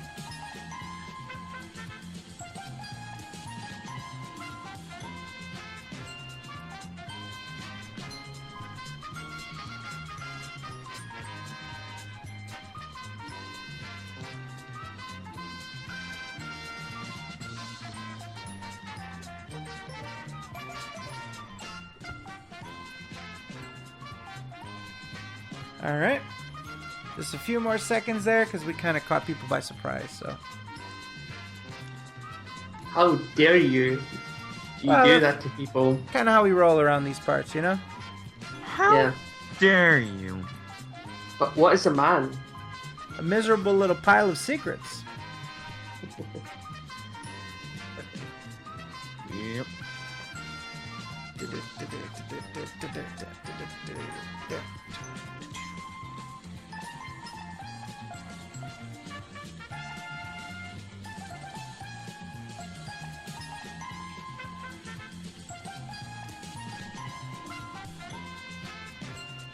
So just a couple more seconds. Enter in Moneybags, as in Tyler Moneybags Hansen. And again, you can enter to win a Sony prize.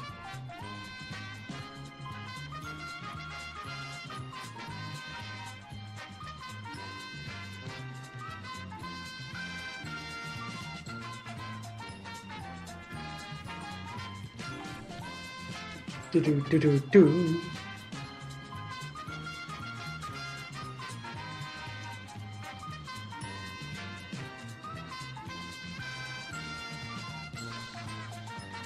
So, how's everyone doing?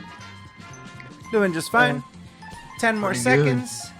And then we are launching it. Oh, I love Bender in the chat. There you go. There's that beautiful motherfucker right there. Mr. Moneybags. There he is. All right, let's draw this shit. Let's do this. I'm drawing it right now. Stop. Raffle. Rip. Roll. Raffle. And your winner is Kazoo93. Shit. Oh, shit. Ooh, why did I think his name was Kazuya? Kazoo93. Kazoo. Yeah, like, why did I think that? Instrument. Mr. Kazoo. Kazoo. Kazoo's type. Kazoo. It's Kazooie. Where's your buddy Banjo? Banjo-Kazooie, do you happen to have a Sony console? Because if you did, guess what Tyler Hansen has blessed us with on this fine Thanksgiving Eve? But remember, Fred, they might have to have an American account though. American PlayStation account. Absolutely. So, you have won a $60 gift card to PlayStation Network, courtesy Mr. Tyler Hansen. So, Wait, he has to be American? yeah. Well, because Kazoo's Brazilian. Yeah. Well, if you have an American PlayStation account, you can still use it. So, I think you can make one.